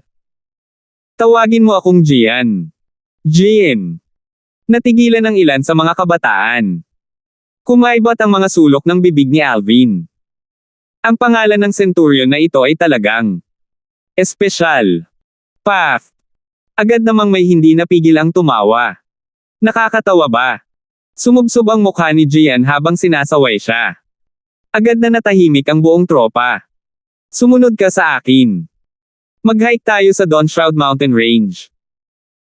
Sigaw ni Gian sa mahinang boses habang nangunguna siya at nagsimulang tumakbo palabas ng campsite ng Iron Blood Army. Samantala, sumunod din ang 4 na squad at kanilang mga instructor mula sa likuran. Ang grupo ng mga kabataan mula sa Genius Camp ay sumunod sa kanilang 5 instructor palabas ng Iron Blood City at nagtungo sa Dawnshroud Mountain Range. Sa simula, may kwentuhan at tawanan pa rin ang grupo ng mga kabataan. Ngunit sa oras na sumapit ang tanghali, walang sino man ang nagkaroon ng lakas upang ipagpatuloy ang walang ginagawang pag-uusap. Lahat sila ay parehong gutom at uhaw. Instructor, saan tayo mag-lunch? Hindi napigilan ng isa sa mga kabataan sa Squad 3 na magtanong. Humph! Walang tanghal iyan. Kung gusto mo ng pagkain, hintayin mo munang makarating tayo sa Dawnshroud Mountain Range at ikaw na mismo ang makakagawa. Base sa bilis ng biyahe natin ngayon, magtatakip silim pa lang bago tayo makarating sa Dawnshroud Mountain Range. Kayong lahat, keep your spirit high for me. Malamig na ungol ni Gian. Ano? Kailangan nating tumakbo hanggang dapit hapon. Natigilan ang mga kabataan. Kalahating umaga pa lang sila tumakbo at pagod na sila at gutom na. Kung tatakbo sila hanggang dapit hapon, hindi ba't pagod na sila hanggang sa himeteen? Sa likod ng grupo ng mga kabataan sa Squad 3, 3 kabataan ang sumunod na sunod-sunod. Pinunasan ni Quinten ang pawis sa kanyang noo habang nagtanong, Alvin, hindi ka ba pagod? Sa kasalukuyan, kahit si Ray ay humihinga ng malalim. Si Alvin lamang ang nanatiling hindi nababahala. May ngiti ang mga sulok ng bibig ni Alvin. Pagod na. Hindi banggitin na ang antas ng pagsasanay na ito ay magiging wala sa kanya sa kanyang nakaraang buhay. Sa buhay na ito, mas malakas ang kanyang katawan, kaya kahit na kailangan niyang tumakbo ng isang buong araw at gabi, maaaring hindi pa rin siya makaramdam ng kaunting pagod. Quinten, masyadong malikot ang paghinga mo. Inhale every 3 steps and exhale every 2 steps, maintain a rhythm. Try it. Napangiti si Alvin habang ipinapasa niya ang kanyang sekretong pamamaraan kay Quinten. Ginawa ni Quinten ang sinabi sa kanya. Pagkaraan ng maikling sandali, mas gumanda siya. Huminto pa siya sa pagpapawis, at ang buong pagkatao niya ay tila mas nabuhayan muli at puno ng lakas. Talagang gumagana. Nagningning ang mga mata ni Quinten. Bahagyang nagulat si Ray. Hindi niya napigilan ang sarili na subukan ito. Pagkatapos niyang gawin iyon, napansin niyang hindi na siya masyadong napagod. Tumingin siya ng malalim kay Alvin. Napagtanto niya na habang mas malalim niyang nakilala si Alvin, mas magugulat siya. Alvin, talagang hinahangaan kita. Napabuntong hininga si Quinten. Hindi nagtagal, napansin ng ilan sa iba na hindi lang mabagal ang grupo ng tatlo ni Alvin, hindi sila nabigla, dahilan para matigilan silang lahat. Maging ang 5 instructor ay bahagyang kinilig. Nagsimula na ring bumilis ang paghinga ni Lucian, at lumubog ang kanyang mukha nang mapansin niya ang kasalukuyang kalagayan ni Alvin. Maging sina Lizardo at Hudson ay parehong malalim na sumulyap kay Alvin. Sa kasalukuyan, bukod sa 5 instructor, tanging ang 3 grupo ni Alvin ang tila nasa casual na paglalakad. Hindi man lang mukhang tumakbo sila. Sa paglubog ng araw, bukod sa 3 grupo ni Alvin, lahat ng mga kabataan kasama sina Lizardo, Hudson, at Lucian, ay hindi napigilan ang kanilang sarili na makahinga ng maluwag nang lumitaw ang isang tuloy-tuloy na hanay ng bundok sa kanilang harapan. Napakabilis naming nakarating. Hey! So not challenging, sarkastikong sabi ni Quinten. Kaagad, nakaakit ito ng maraming mapanakit na tingin. Hindi nagtagal, nagpalitan ng tingin ang 5 instructor bago sila sabay na nagutos, tumigil ka. Nang huminto ang 5 pangkat ng mga kabataan, ang ilan sa kanila ay yumuko at marahas na napabuga ng hangin. Sa wakas ay nakapagpahinga na rin sila. Makalipas ang maikling sandali, lahat sila ay natigilan sa lugar, habang isa-isang hinalughog sila ng 5 instructor at kinumpiska ang lahat ng fire piston na dala ng mga kabataan. Kawili-wili. Habang may iniisip si Alvin, isang ngiti ang lumitaw sa mga sulok ng kanyang bibig. Inipon ng 5 instructor ang lahat ng fire piston bago sinunog ang mga ito. Instructor, ito. Tanong ng ilan sa mga kabataan. Ngayon, hinihintay na kayong lahat ng kapitan sa pasukan ng Dawnshroud Mountain Range. Ang unang tao sa inyo na dumating sa pasukan ay kukuha ng fire piston mula kay kapitan. Iyon ang magpapasya kung makakain kayo ng lutong karne o hilaw na karne ngayong gabi, dahan-daang sabi ng isa sa mga instructor. Pagkaraan ng ilang sandali, ang grupo ng mga kabataan ay tila nagising sa isang panaginip. Hindi man lang sila mapakali na magpahinga bago sila baliw na tumakbo patungo sa pasukan. Sa himpapawid, isang napakaraming silwete ng sinaunang mammoth ang Damaloy, ang kanilang kahangahangang paraan ay tumatagos sa kalangitan. Hindi nagtagal, tanging ang grupo ng 3 ni Alvin ang naiwan habang dahan-dahan silang naglakad. Si Alvin ay may hindi nababagabag na ekspresyon. Gayunpaman, sina Ray at Quinten sa tabi niya ay may mga nalilitong ekspresyon. Alvin, hindi ba natin ito ipaglalaban? Tanong ni Quinten. Kung wala tayong fire piston, kailangan nating kumain ng hilaw na karne sa mga natitirang araw sa bulubunduking ito. Si Ray ay may mapait na ngiti habang nagsasalita. Sino ang nagsabi na kailangan mong magkaroon ng fire piston para makapagsimula ng apoy? Walang pakialam na tanong ni Alvin. Not to mention na mayroon siyang mga fire piston sa kanyang spatial ring, kahit walang fire piston, marami pa rin siyang paraan para madaling makapagsimula ng apoy. 4 sa 5 instructor ang sumunod sa grupo at tumakbo papunta sa pasukan. Tanging ang squad instructor ni Alvin, si Gian, ang sumulyap kay Alvin bago sumimangot, ngunit hindi siya umimik. Paano ka magsisimula ng apoy nang walang fire piston? Nagtatakang tanong ni Quinten. Kalimutan mo na, hindi na siguro tayo makakahabol ngayon. At most, kapag kailangan natin ng sunog, pwede nating hiramin sa taong may fire piston. Umiling si Ray. Hindi siya masyadong naniniwala sa sinabi ni Alvin. Dahan-dahan silang naglakad pasulong at kalaunan ay nakarating sa pasukan sa Dawnshroud Mountain Range. Sa pagdating, napagtanto nila na tanging si Kapitan Dave at ang iba pang 4 na kapitan ang naruroon. Samantalang ang iba pang mga kabataan ay naglaho na. Anong nangyayari? Nakakunot ang noo ni Dave habang sinusulyapan si Gian, na sumusunod sa likod ng 3 grupo ni Alvin. Captain, Sir? Mukhang wala silang pakialam sa fire piston, kaya hindi ko sila pinilit, sabi ni Gian sa tono ng katotohanan. Sinulyapan ni Dave ang tatlong grupo ni Alvin bago umiling. Kalimutan mo na. Pwede na kayong tatlo manghuli ng mga mababangas na hayop at maghanda ng sarili ninyong hapunan. Tumango si Alvin at pumasok sa Don Shroud Mountain Range kasama sina Ray at Quinten. Siguro iniisip nilang manghiram ng fire piston. Sa pagtingin sa grupo ni Alvin na nawawalang mga figure, si Gian ay umungol. Kung gayon, mawawalan sila ng swerte. Si Dave ay may kakaibang tingin. Ha! Tumingin si Gian kay Dave na may nagtatanong na tingin. Captain, bakit mo nasabi? Haha! Gian, alam mo ba kung sino ang nakakuha ng fire piston? Tanong ng isa pang centurion habang tumatawa. WHO. Curious na tanong ni Gian.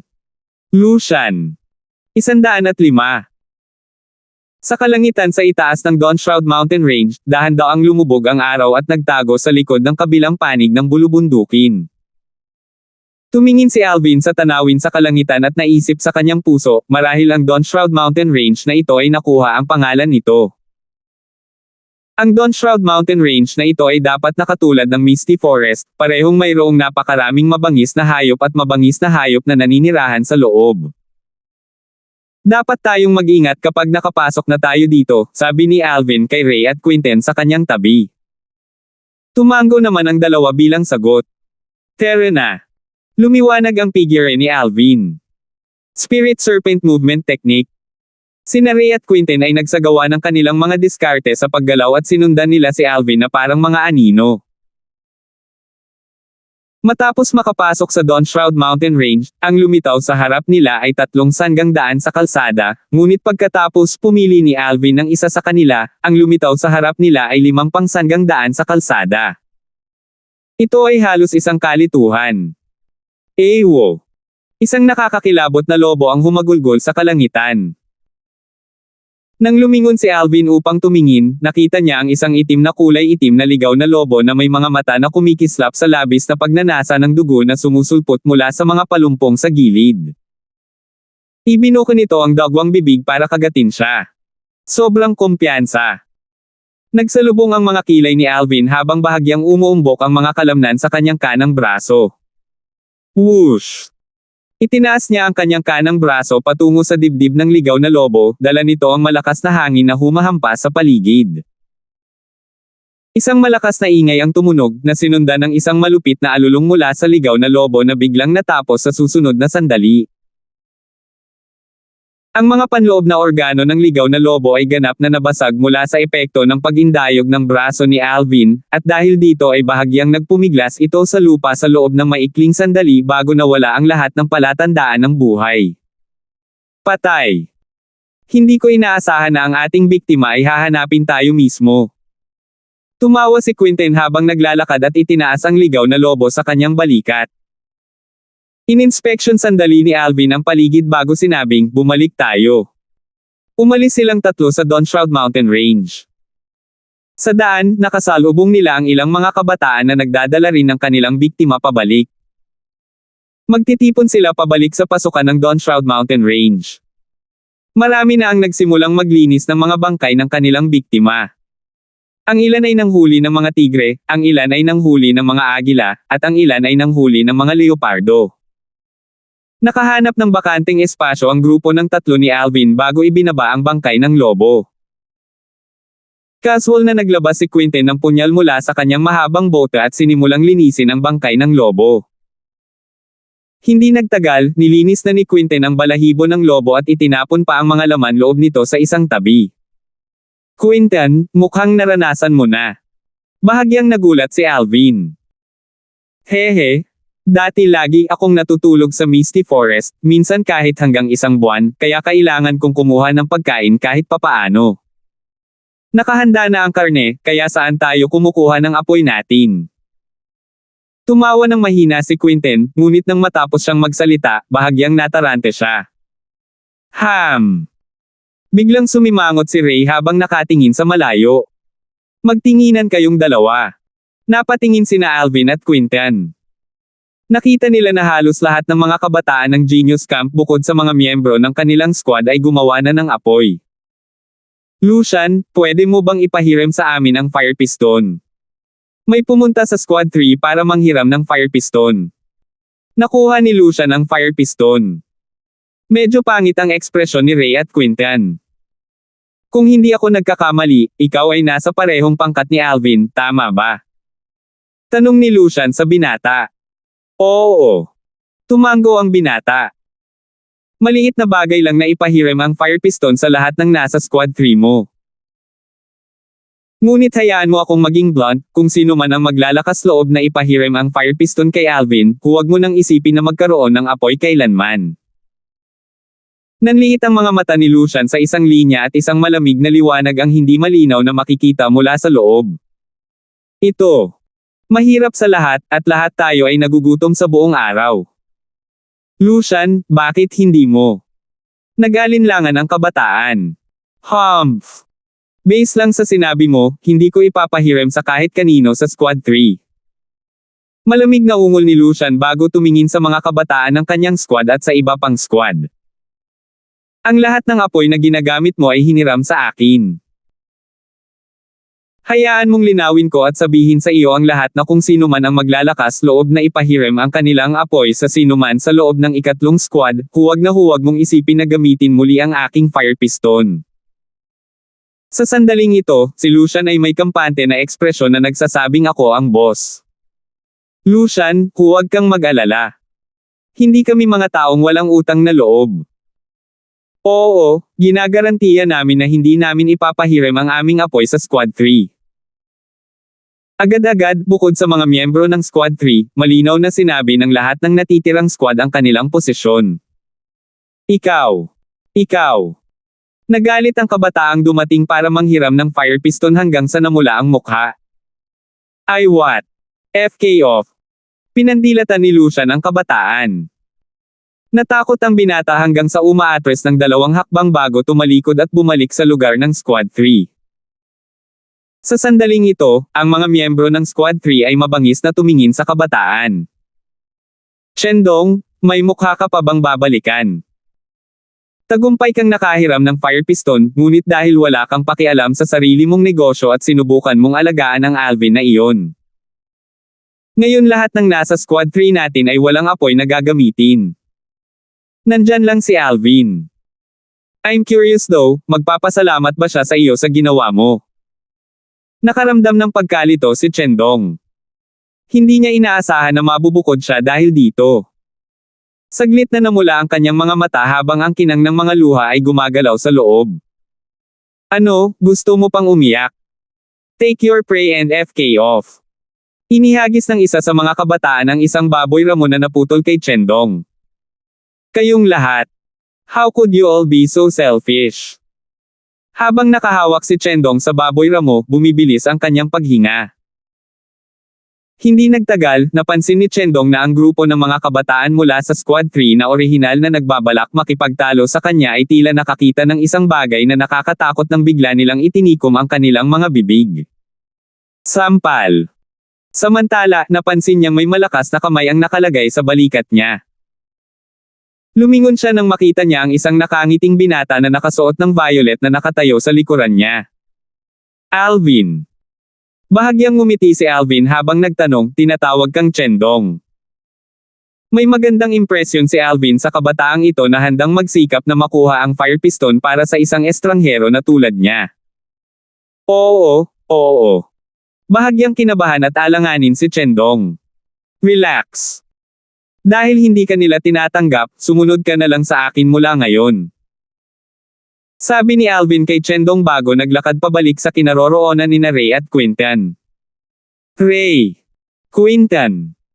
Tumango sina Ray at Quintan kay Chendong. Nice to meet you, ako si Chendong. Bahagyang namumula ang mukha ni Chendong, tila napakahawig sa isang batang babae. Hindi kalayuan sa kanila. Ang swerte talaga nitong si Chendong, talagang nakilala ang taong maaasahan gaya ni Alvin. So what? Hindi ba kailangan pa niyang kumain ng hilaw na karne? Damat! Niloko talaga tayo ng Chendong na iyon.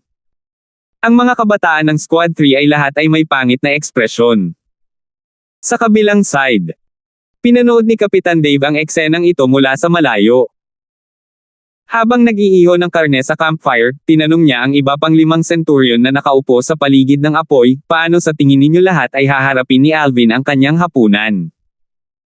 Narinig ko na siya ay kahit na walang takot sa harap ng Vice Commander, kaya malamang na aagawin lang niya ang fire piston mula kay Lucian. Humph! Kung sakupin niya ito ng pilit, baka hindi siya mapapantayan ni Lucian. Eksakto. At saka, sa tingin mo ba ay hindi tutulungan ng iba si Lucian? Kasama sina Lizardo at Hudson, lahat sila ay nakatanggap ng kabaitan ni Lucian. Kung hindi, saan kaya nila nakuha ang kanilang apoy?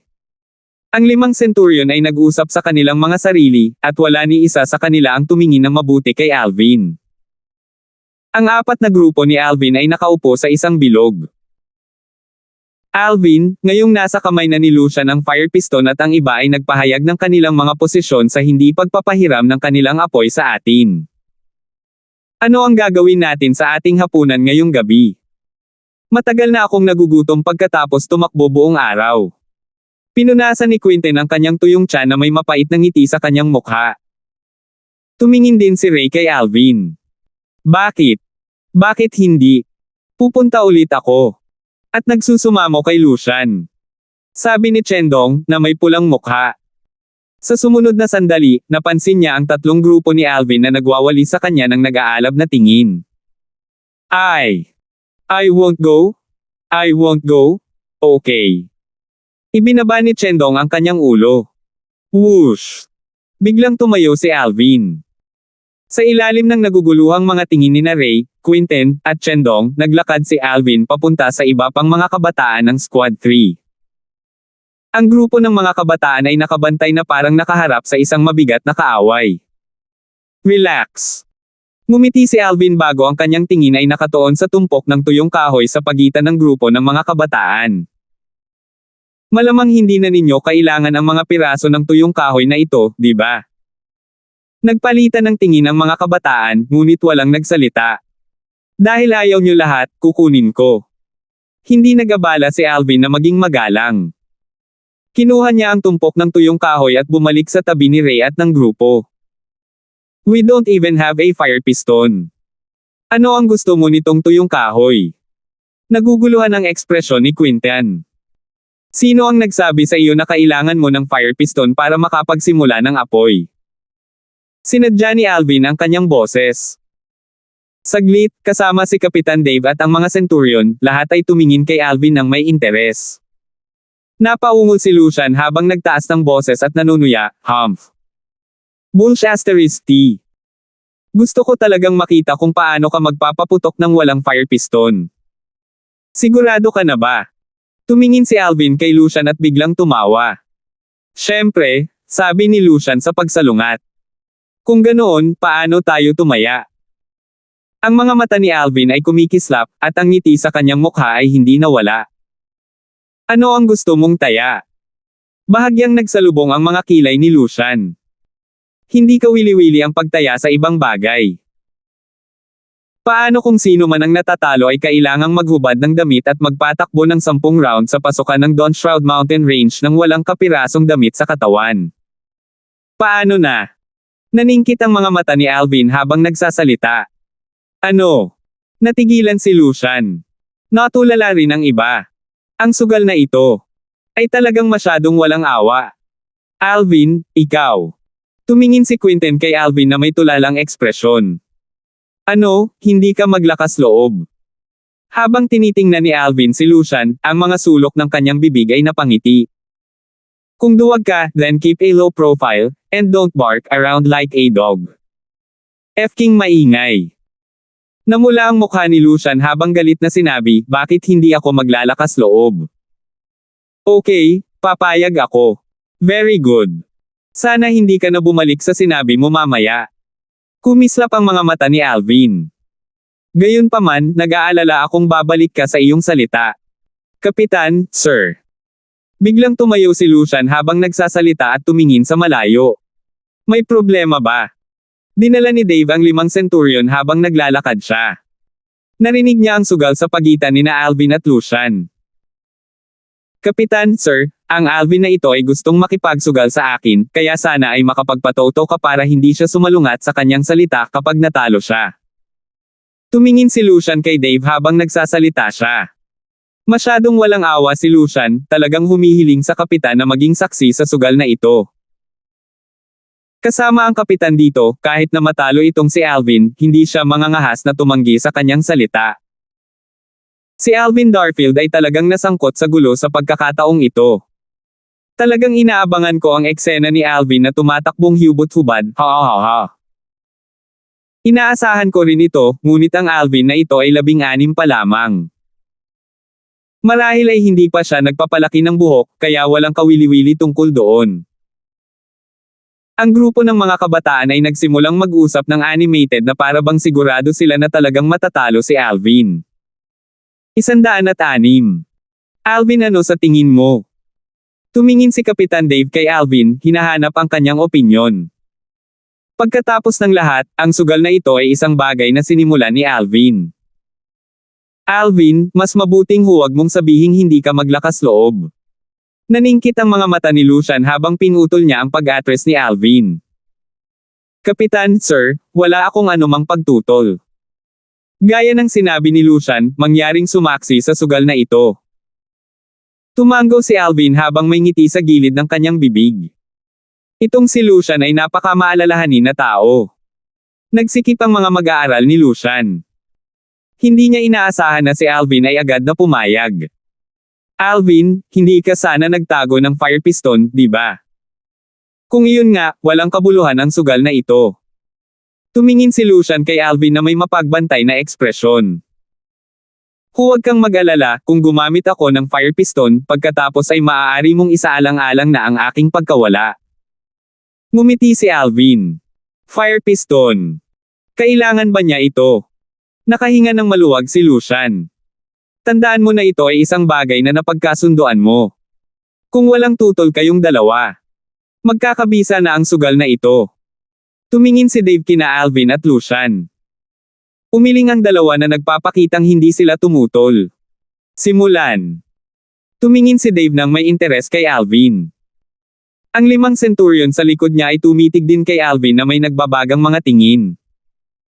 Lahat sila ay curious kung saan nakuha ni Alvin ang kanyang tiwala.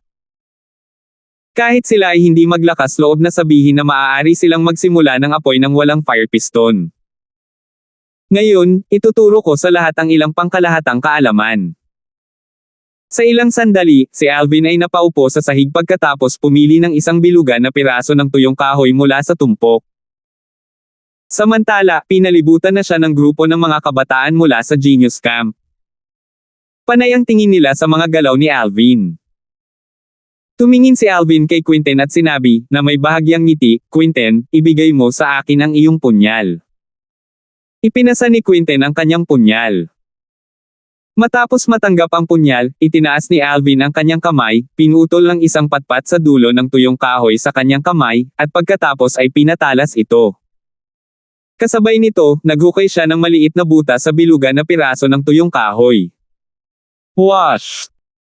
Ang maliliit na piraso ng kahoy ay pumasok sa kamay ni Alvin mula sa tumpok. Sinundan ng origin energy na bumulwak mula sa loob ng kanyang kamay, nag-transform sila sa wood phalanx, at sa wakas ay nahulog sa maliit na butas sa bilugan na piraso ng tuyong kahoy. Kasunod nito, idinikit niya sa maliit na butas ang patpat na kanina pa niya pinatalas. At sinimulan niyang paikutin ang stick. Kung ang isang tao mula sa Earth sa nakaraang buhay ni Alvin ay makakakita nito, tiyak na makikilala nila ang kanyang ginagawa sa isang sulyap lamang. Ang kasalukuyang mga galaw ni Alvin ay tiyak na gawa ng pagbubutas ng kahoy upang magsunog. Nagpakatanga sa mga pantasya. Akala mo talaga makakapagsimula ka ng ganito? Ngumisi si Lucian. Ngunit hindi nagtagal ay natigilan siya. Saglit na inikot ni Alvin ang tuyong patpat bago nagsimulang umusok ang mga pailang ng kahoy, at pagkaraan ng ilang sandali, isang maliit na apoy ang lumitaw. Quinten, tuyong kahoy. Sumigaw si Alvin sa mahinang boses. Darating. Umalis na si Quinten upang ihanda ang tuyong kahoy sa sandaling magsimulang umusok ang mga paghahain ng kahoy. Matapos marinig ang pagtawag sa kanya ni Alvin, agad niyang inilagay ang isang tumpok ng tuyong kahoy sa harap ni Alvin. Inilagay ni Alvin ang nasusunog na mga file ng kahoy sa tuyong kahoy. Kaagad, isang nagliliyab na apoy ang sumabog. Hindi. Imposible. Imposible. Hindi makapaniwalang pinanood ni Lucian ang eksenang ito, at napaatras siya ng ilang hakbang bago umiling sa paraang tila nawalan siya ng malay, dahil hindi siya nang ahas na paniwalaan na totoo ang lahat ng ito. Sa sandaling ito, ang mga nakapaligid na kabataan ay lahat ay tumingin kay Lucian na may mga titig na naglalabas ng bakas ng awa. Itong si Lucian ay nasa ibabaw ng kanyang ulo. Si Ray at ang iba pang tatlong kabataan ng Yale Clan ay may sobrang pangit na ekspresyon. Ang pagkawala ng mukha ni Lucian ay katumbas ng pagkawala ng mukha ng Yale Clan, at pati na rin sila mismo ang mawawala ng mukha. Matalim na sinulyapan ni Dave si Alvin bago nagtanong, "Alvin, paano mo naisip ito?" "Noong naglalaro ako noong bata ako, hindi ko sinasadyang napadpad ito. I call it boring wood to make fire." "Captain, what do you think?" Pinunasan ni Alvin ang kanyang ilong habang nagsasalita siya. "Magaling. Napakagaling." Tawa ng tawa si Dave. "Lucian, dahil hiniling mo sa kapitan na sumaksi, naniniwala akong tiyak na tatalima ka sa taya, tama?" Tumingin si Alvin kay Lucian habang nakangiti siya bilang panunuya. Ang ekspresyon ni Lucian ay lalong naging pangit. Hindi nagtagal, tumingin siya sa dalawa sa mga centurion sa likod ni Dave na may nagsusumamong tingin. "Captain, sir, si Lucian ay isang disipulo ng Yale Clan ng County City. Kung siya ay mapapasailalim sa ganoong kahihiyan, ang Yale Clan ay walang alinlangan na mapapahiya din." Sa oras na iyon, natatakot ako na mahirap tapusin ang usapin. Nagsalita ang isa sa mga centurion. "Oo, Kapitan, sir, gawin na lang nating biro ang bagay na ito at pagtawanan na lang natin." Nagsalita ang isa pang centurion. Kumunat ang noo ni Dave. Yale Clan. Kailangan niyang isaalang-alang ang mga ito. Gayunpaman, ang sugal na ito ay isang bagay na halata sa lahat ng naruroon. Kung siya, ang taong naging saksi sa sugal, ay itatapon lang ang bagay, tiyak na madudumihan ang kanyang prestihiyo. At kung ikakalat ang balita, mahihirapan siyang panatilihin ang kanyang posisyon sa loob ng Iron Blood Army. Ha ha ha ha. Isang alon ng malakas na tawa ang biglang umalangaw-ngaw. Mapangahas. Ang centurion na nagsalita noong una upang tulungan si Lucian ay tumingin kay Alvin ng galit at nalungkot ang mukha nito. "Paano ka magiging mapangahas sa harapan ni Kapitan?" "Centurion, sir." Naningkit ang mga mata ni Alvin, at may ngiti sa gilid ng kanyang bibig. "Ang sugal sa pagitan namin ni Lucian ay hindi lang nasaksihan ng Kapitan, kundi pati na rin ng lahat ng naruroon dito. Noong katatapos lang ng sugal, nagtataka ako kung bakit hindi ka nagsalita at huminto. Hindi kaya dahil sa hindi mo naisip ang Yale Clan noong panahong iyon? O baka, kaya kung manalo at natalo si Lucian ay lumampas sa inaasahan mo. Kaya, inilabas mo ang Yale Clan para supalan ang Kapitan." Nang matapos magsalita si Alvin, ang kanyang mga mata ay kumikislap sa isang nakakatakot na kinang. "Sa tingin mo ba ay matatakot ang Kapitan sa Yale Clan at mapipilitang yumuko sa harap ng Yale Clan?" Nang marinig ng centurion ang sinabi ni Alvin, ang kanyang ekspresyon ay bahagyang namutla at madilim.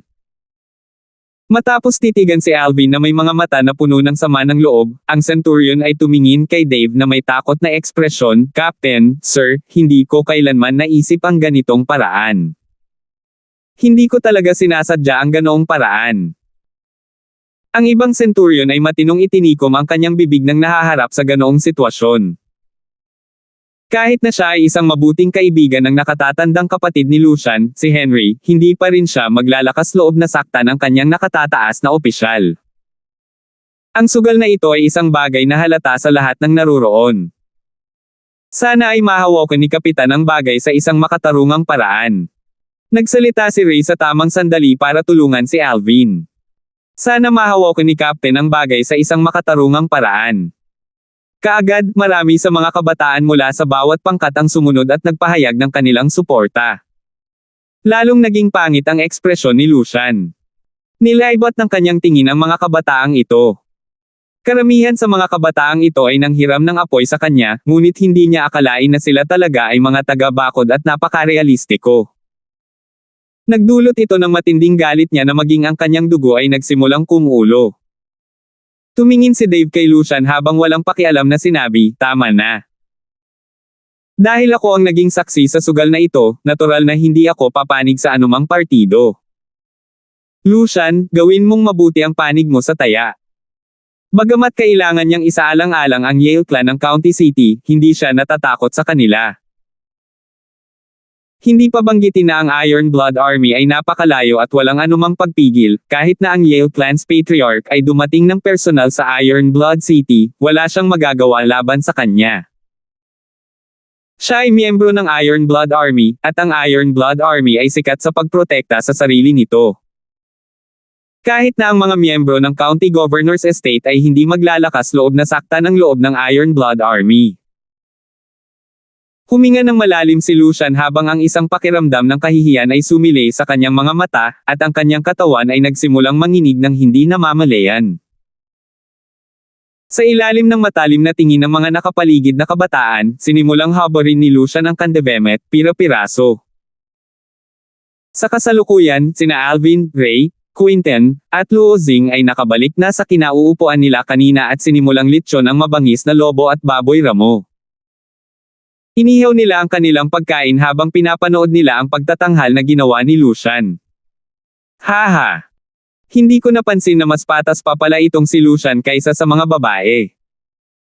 Tawa ng tawa si Quinten habang pinapanood si Lucian na tumatakbo. Tumawa si Alvin habang sinasabi, may birthmark pa nga sa kanyang puwitan.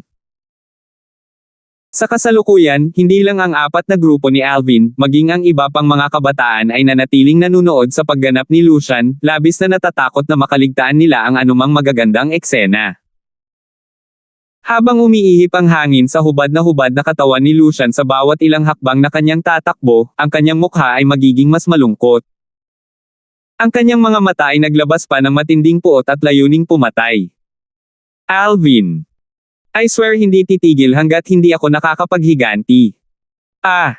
Biglang napaungol si Lucian pagkatapos niyang tumakbo sa kalahati ng distansya. Whoosh! Gumalaw ang kanyang mga paa habang ginagawa ang kanyang diskarte sa paggalaw, mabilis na tinapos ang natitirang mga round. Kuya Lucian. Dumaan si Ray sa isang set ng damit sa tamang sandali. Pagkatapos magsuot ng damit, huminga ng malalim si Lucian bago umupo sa isang sulok. Nahihiya siyang ipakita ang mukha niya sa harap ng sinuman. Tumawa si Quinten habang sinasabi, haha. Satisfying. Nagsimula ring tumawa si Ray. Kumislap ang mga mata ni Chendong at lumitaw ang isang ngiti sa mga sulok ng kanyang bibig. Napansin niyang may bakas ng tuwa ang hindi inaasahang lumitaw sa kanyang puso. Nakangiti si Alvin habang sinabi niya, sige, bilasan mo at kumain. Huwag mong hayaang masunog. Samantala, bukod sa mga miyembro ng Yale Clan, lahat ng iba pang kabataan ng Genius Camp ay nagbubulungan sa kanilang mga sarili. Ang kanilang paksa ng talakayan ay tiyak na si Lucian, nakakatakbo lang ng 10 laps na hubad na hubad. Ang mga kabataan ng Squad 3 ay kasalukuyang kampante at tuwang-tuwa na mga ekspresyon. Sinabi pa nga ni Lucian na hindi niya ipapahiram ang kanyang apoy sa 3 squad natin. Humph! Bakit kailangan nating manghiram ng apoy sa kanya? Sa pamamaraan ni Alvin sa pagbubutas ng kahoy para mag-apoy, kahit wala tayong mga fire piston, madali tayong makapag-apoy. Oo. Si Alvin ay talagang napakahusay sa lawak na kaya niyang gumawa ng ganoong paraan. Hindi talaga ako makapaniwala na si Alvin ay 16 pa lang. Noong ako ay edad niya, hindi pa ako nakakatuntong sa core formation stage, lalo pa ang pagiging katulad niya, na may kakayahan sa napakaraming iba't ibang kasanayan. Ang Lucian na iyon ay malamang nawala ng mukha upang makipagkita sa sinuman.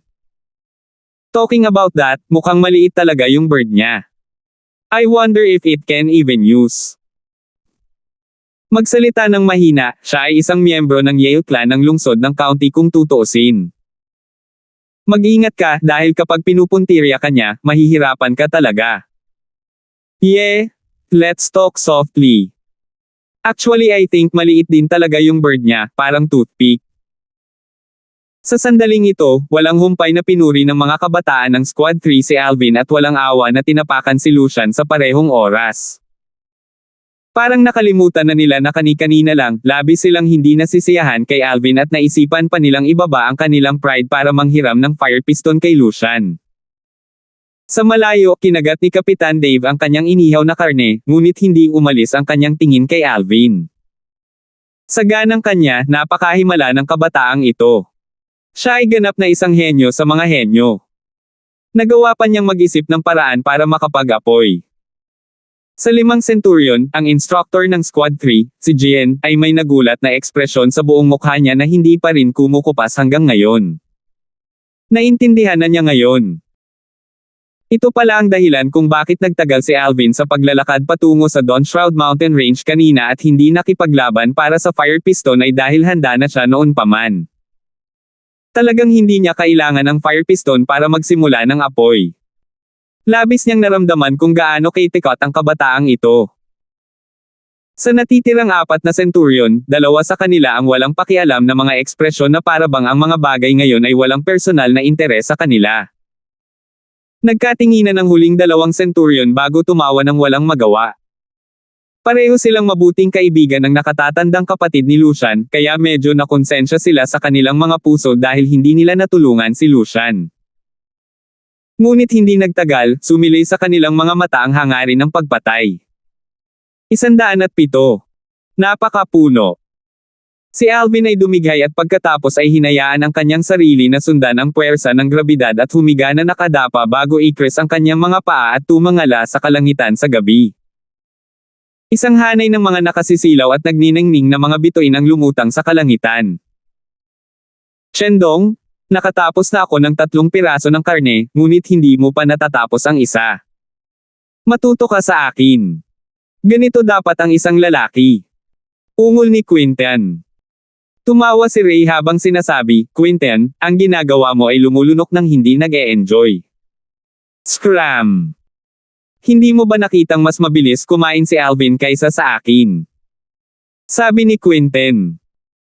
Quinten, kinakaladkad mo pa ang pangalan ko sa putik kasama ng pangalan mo, hindi napigilan ni Alvin na tuyain. Isang ugali ng nakaraan niyang buhay ang naging dahilan para mabilis siyang kumain, dahil noong siya ay isang mersenaryo, kung minsan ay wala na siyang oras na kumain sa panahon ng misyon, at sa gayon ay nalulunok na lamang niya ang kanyang pagkain. Mapalad sa kanya na malakas ang kanyang kakayahan sa pagtunaw at sa gayon ay walang mga epekto mula sa lahat ng mabilis na pagkain.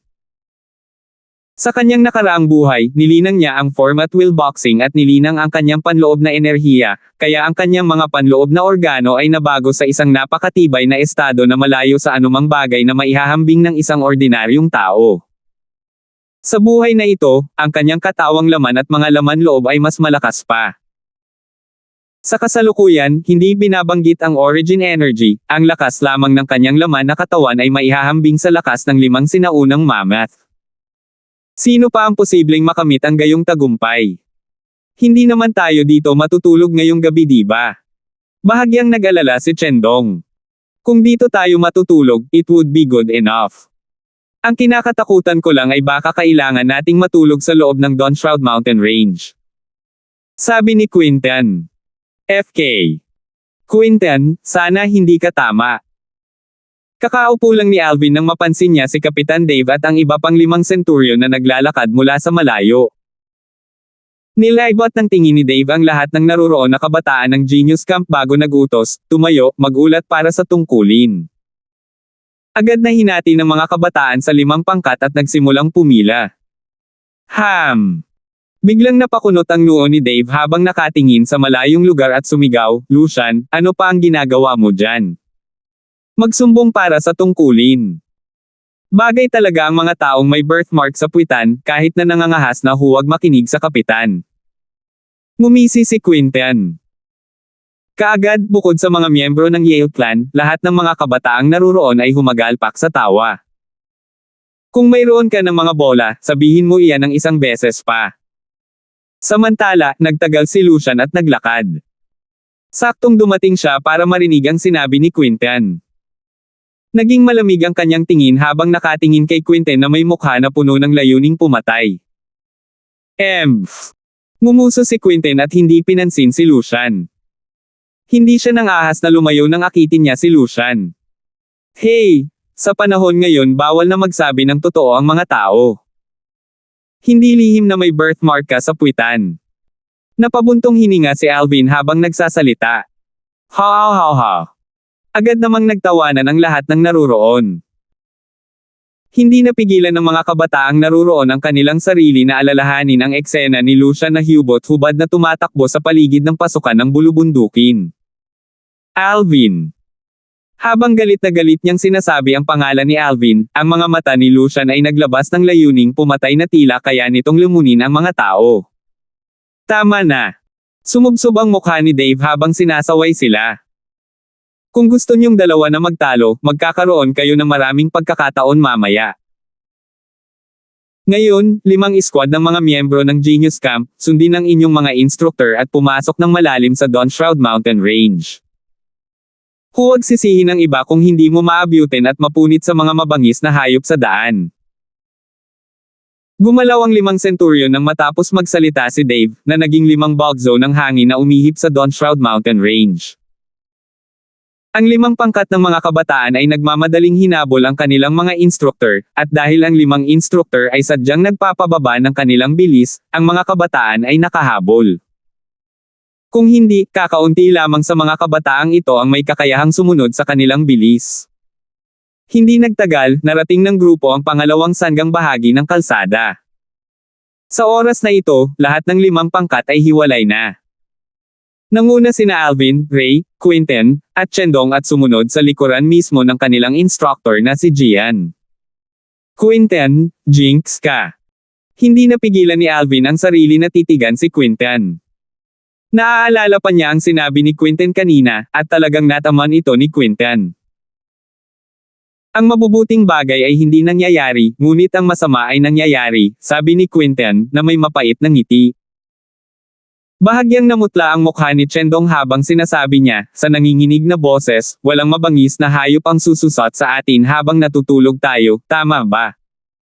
Basura. Siyempre gagawin nila, galit na sabi ni Quinten. Chendong, hindi ka pa namamalagi sa ligaw.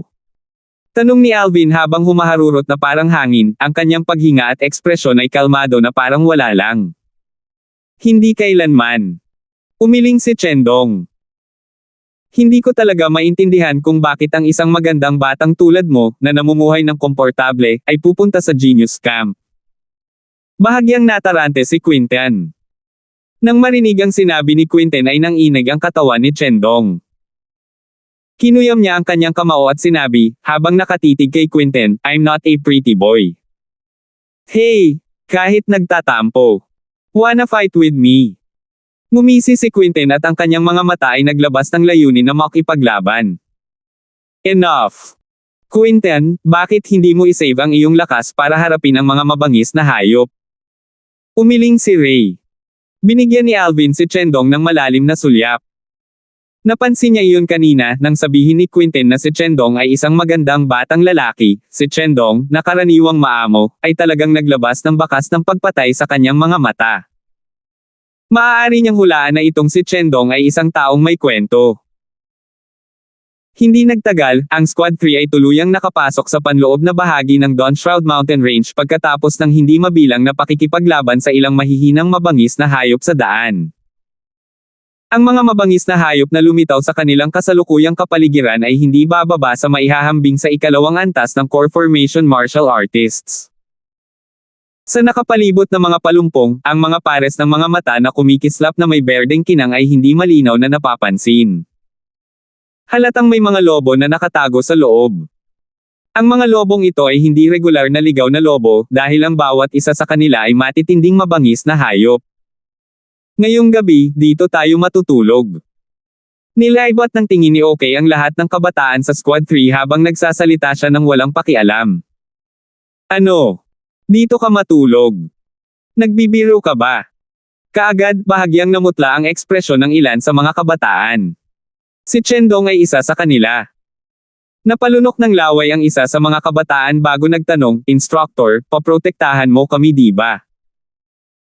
Ilang sandali, karamihan sa mga kabataan ay tumingin kay Jian na may mga titig na puno ng pag-asa. Malamig na umungol si Jian, "Lahat kayo ay nag-o-overthink sa mga bagay-bagay. Ako lang ang may pananagutan sa pagbibigay sa inyo ng mga utos sa pagsasanay. Kahit na ang isang mabangis na hayop ay kagatin kayo hanggang mamatay, hindi pa rin ako makikialam. Huwag mong kalimutan na ang pagpasok sa Genius Camp ay nangangahulugan na mayroon lamang isang manipis na pagkakataon na mabuhay.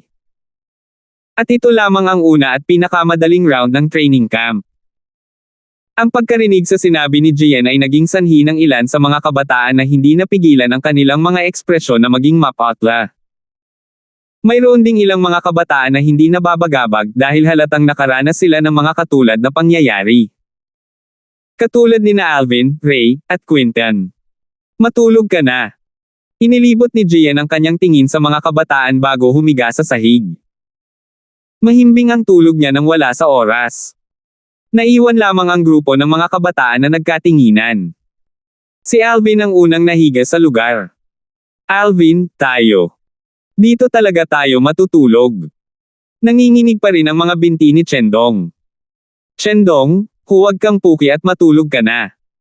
Humiga si Quinton bago humiga din. Sinundan ito ni Ray. Ang mga kabataan sa Squad 3 na mas matapang ay lahat ay sumunod at nagsinungaling sa lupa. Sa huli, 7 kabataan na lamang ang nananatiling nakatayo. Hindi sila naglakas loob na humiga. "Chendong, wala kang balak na tumayo buong gabi, di ba?" Bahagyang nagsalubong ang mga kilay ni Alvin habang nagtatanong. I don't dare sleep." Tumawa ng mapait si Chendong. "Kung gayon maaari kang tumayo sa buong gabi." Ipinikit ni Alvin ang kanyang mga mata at nakatulog.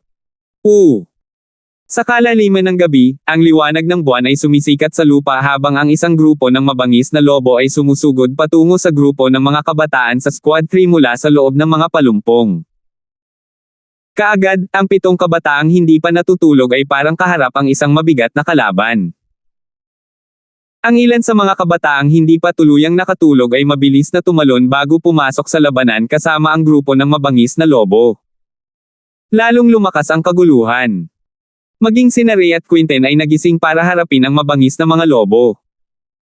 Nang tuluyang mapatay ang 30 mabangis na lobo, ang grupo ng mga kabataan ay napagod, at ang ilan ay nasugatan pa. FK. Hindi talaga nagising si Alvin.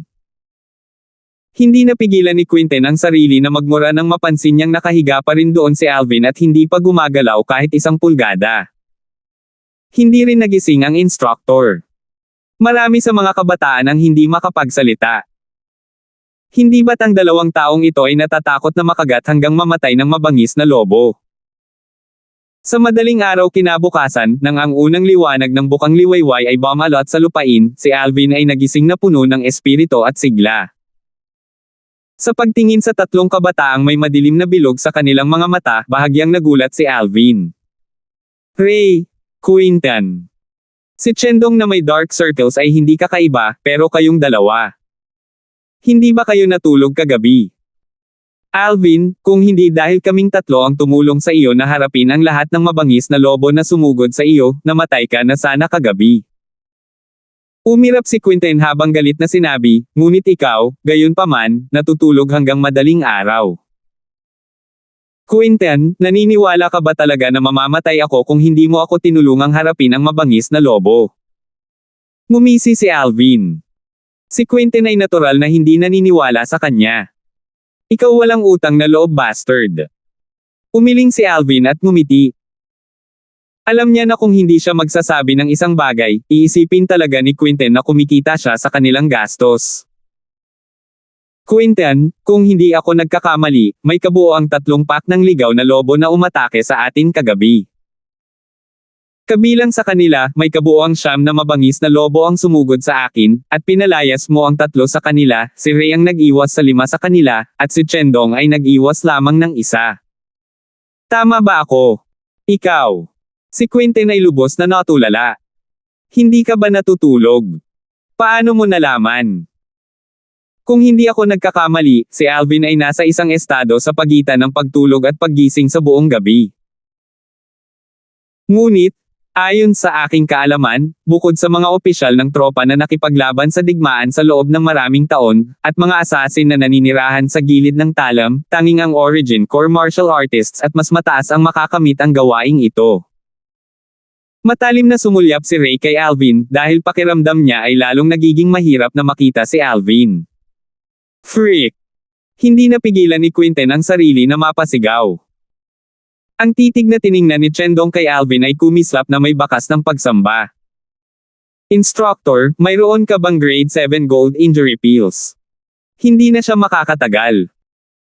2 grade 8 gold injury pills na ang nainom niya ng magkabalikan, ngunit mahirap pa ring sugpuin ang kanyang mga sugat. Biglang tumingin kay Jian ang isang kabataang may dugong mga mata na kagigising lang. Grade 7 gold injury pill. Paano ako magkakaroon nito? Sumimangot si Jian at malamig na iniwas ang tingin sa kabataang nakahandusay doon sa lupa sa bingit ng kamatayan.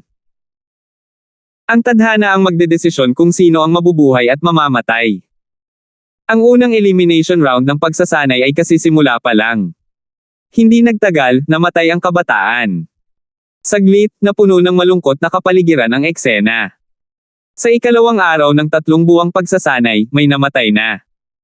Sa kasalukuyan, bukod kina Alvin at Ray, na nakapagpapanatili pa rin ng kanilang katahimikan, ang iba pang mga kabataan sa loob ng Squad 3 ay halos lahat ay may pakiramdam ng matagal na takot. Sa sandaling ito, sumigaw si Jian, magtipon.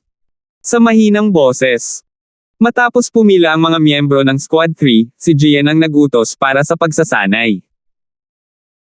Bago ang takip silim ngayong gabi, kahit na anong paraan ang gamitin mo, umaasa ako na ang bawat isa sa inyo ay maaaring manghuli ng Cloud Leopard. Ang mga hindi makakumpleto ng misyon ay itatapon sa lugar ng pagtitipon ng mga mabangis na hayop na nasa ika-4 na antas ng core formation stage o mas mataas. Salamat po at sinamahan ninyo ako. Ingat lagi mga master.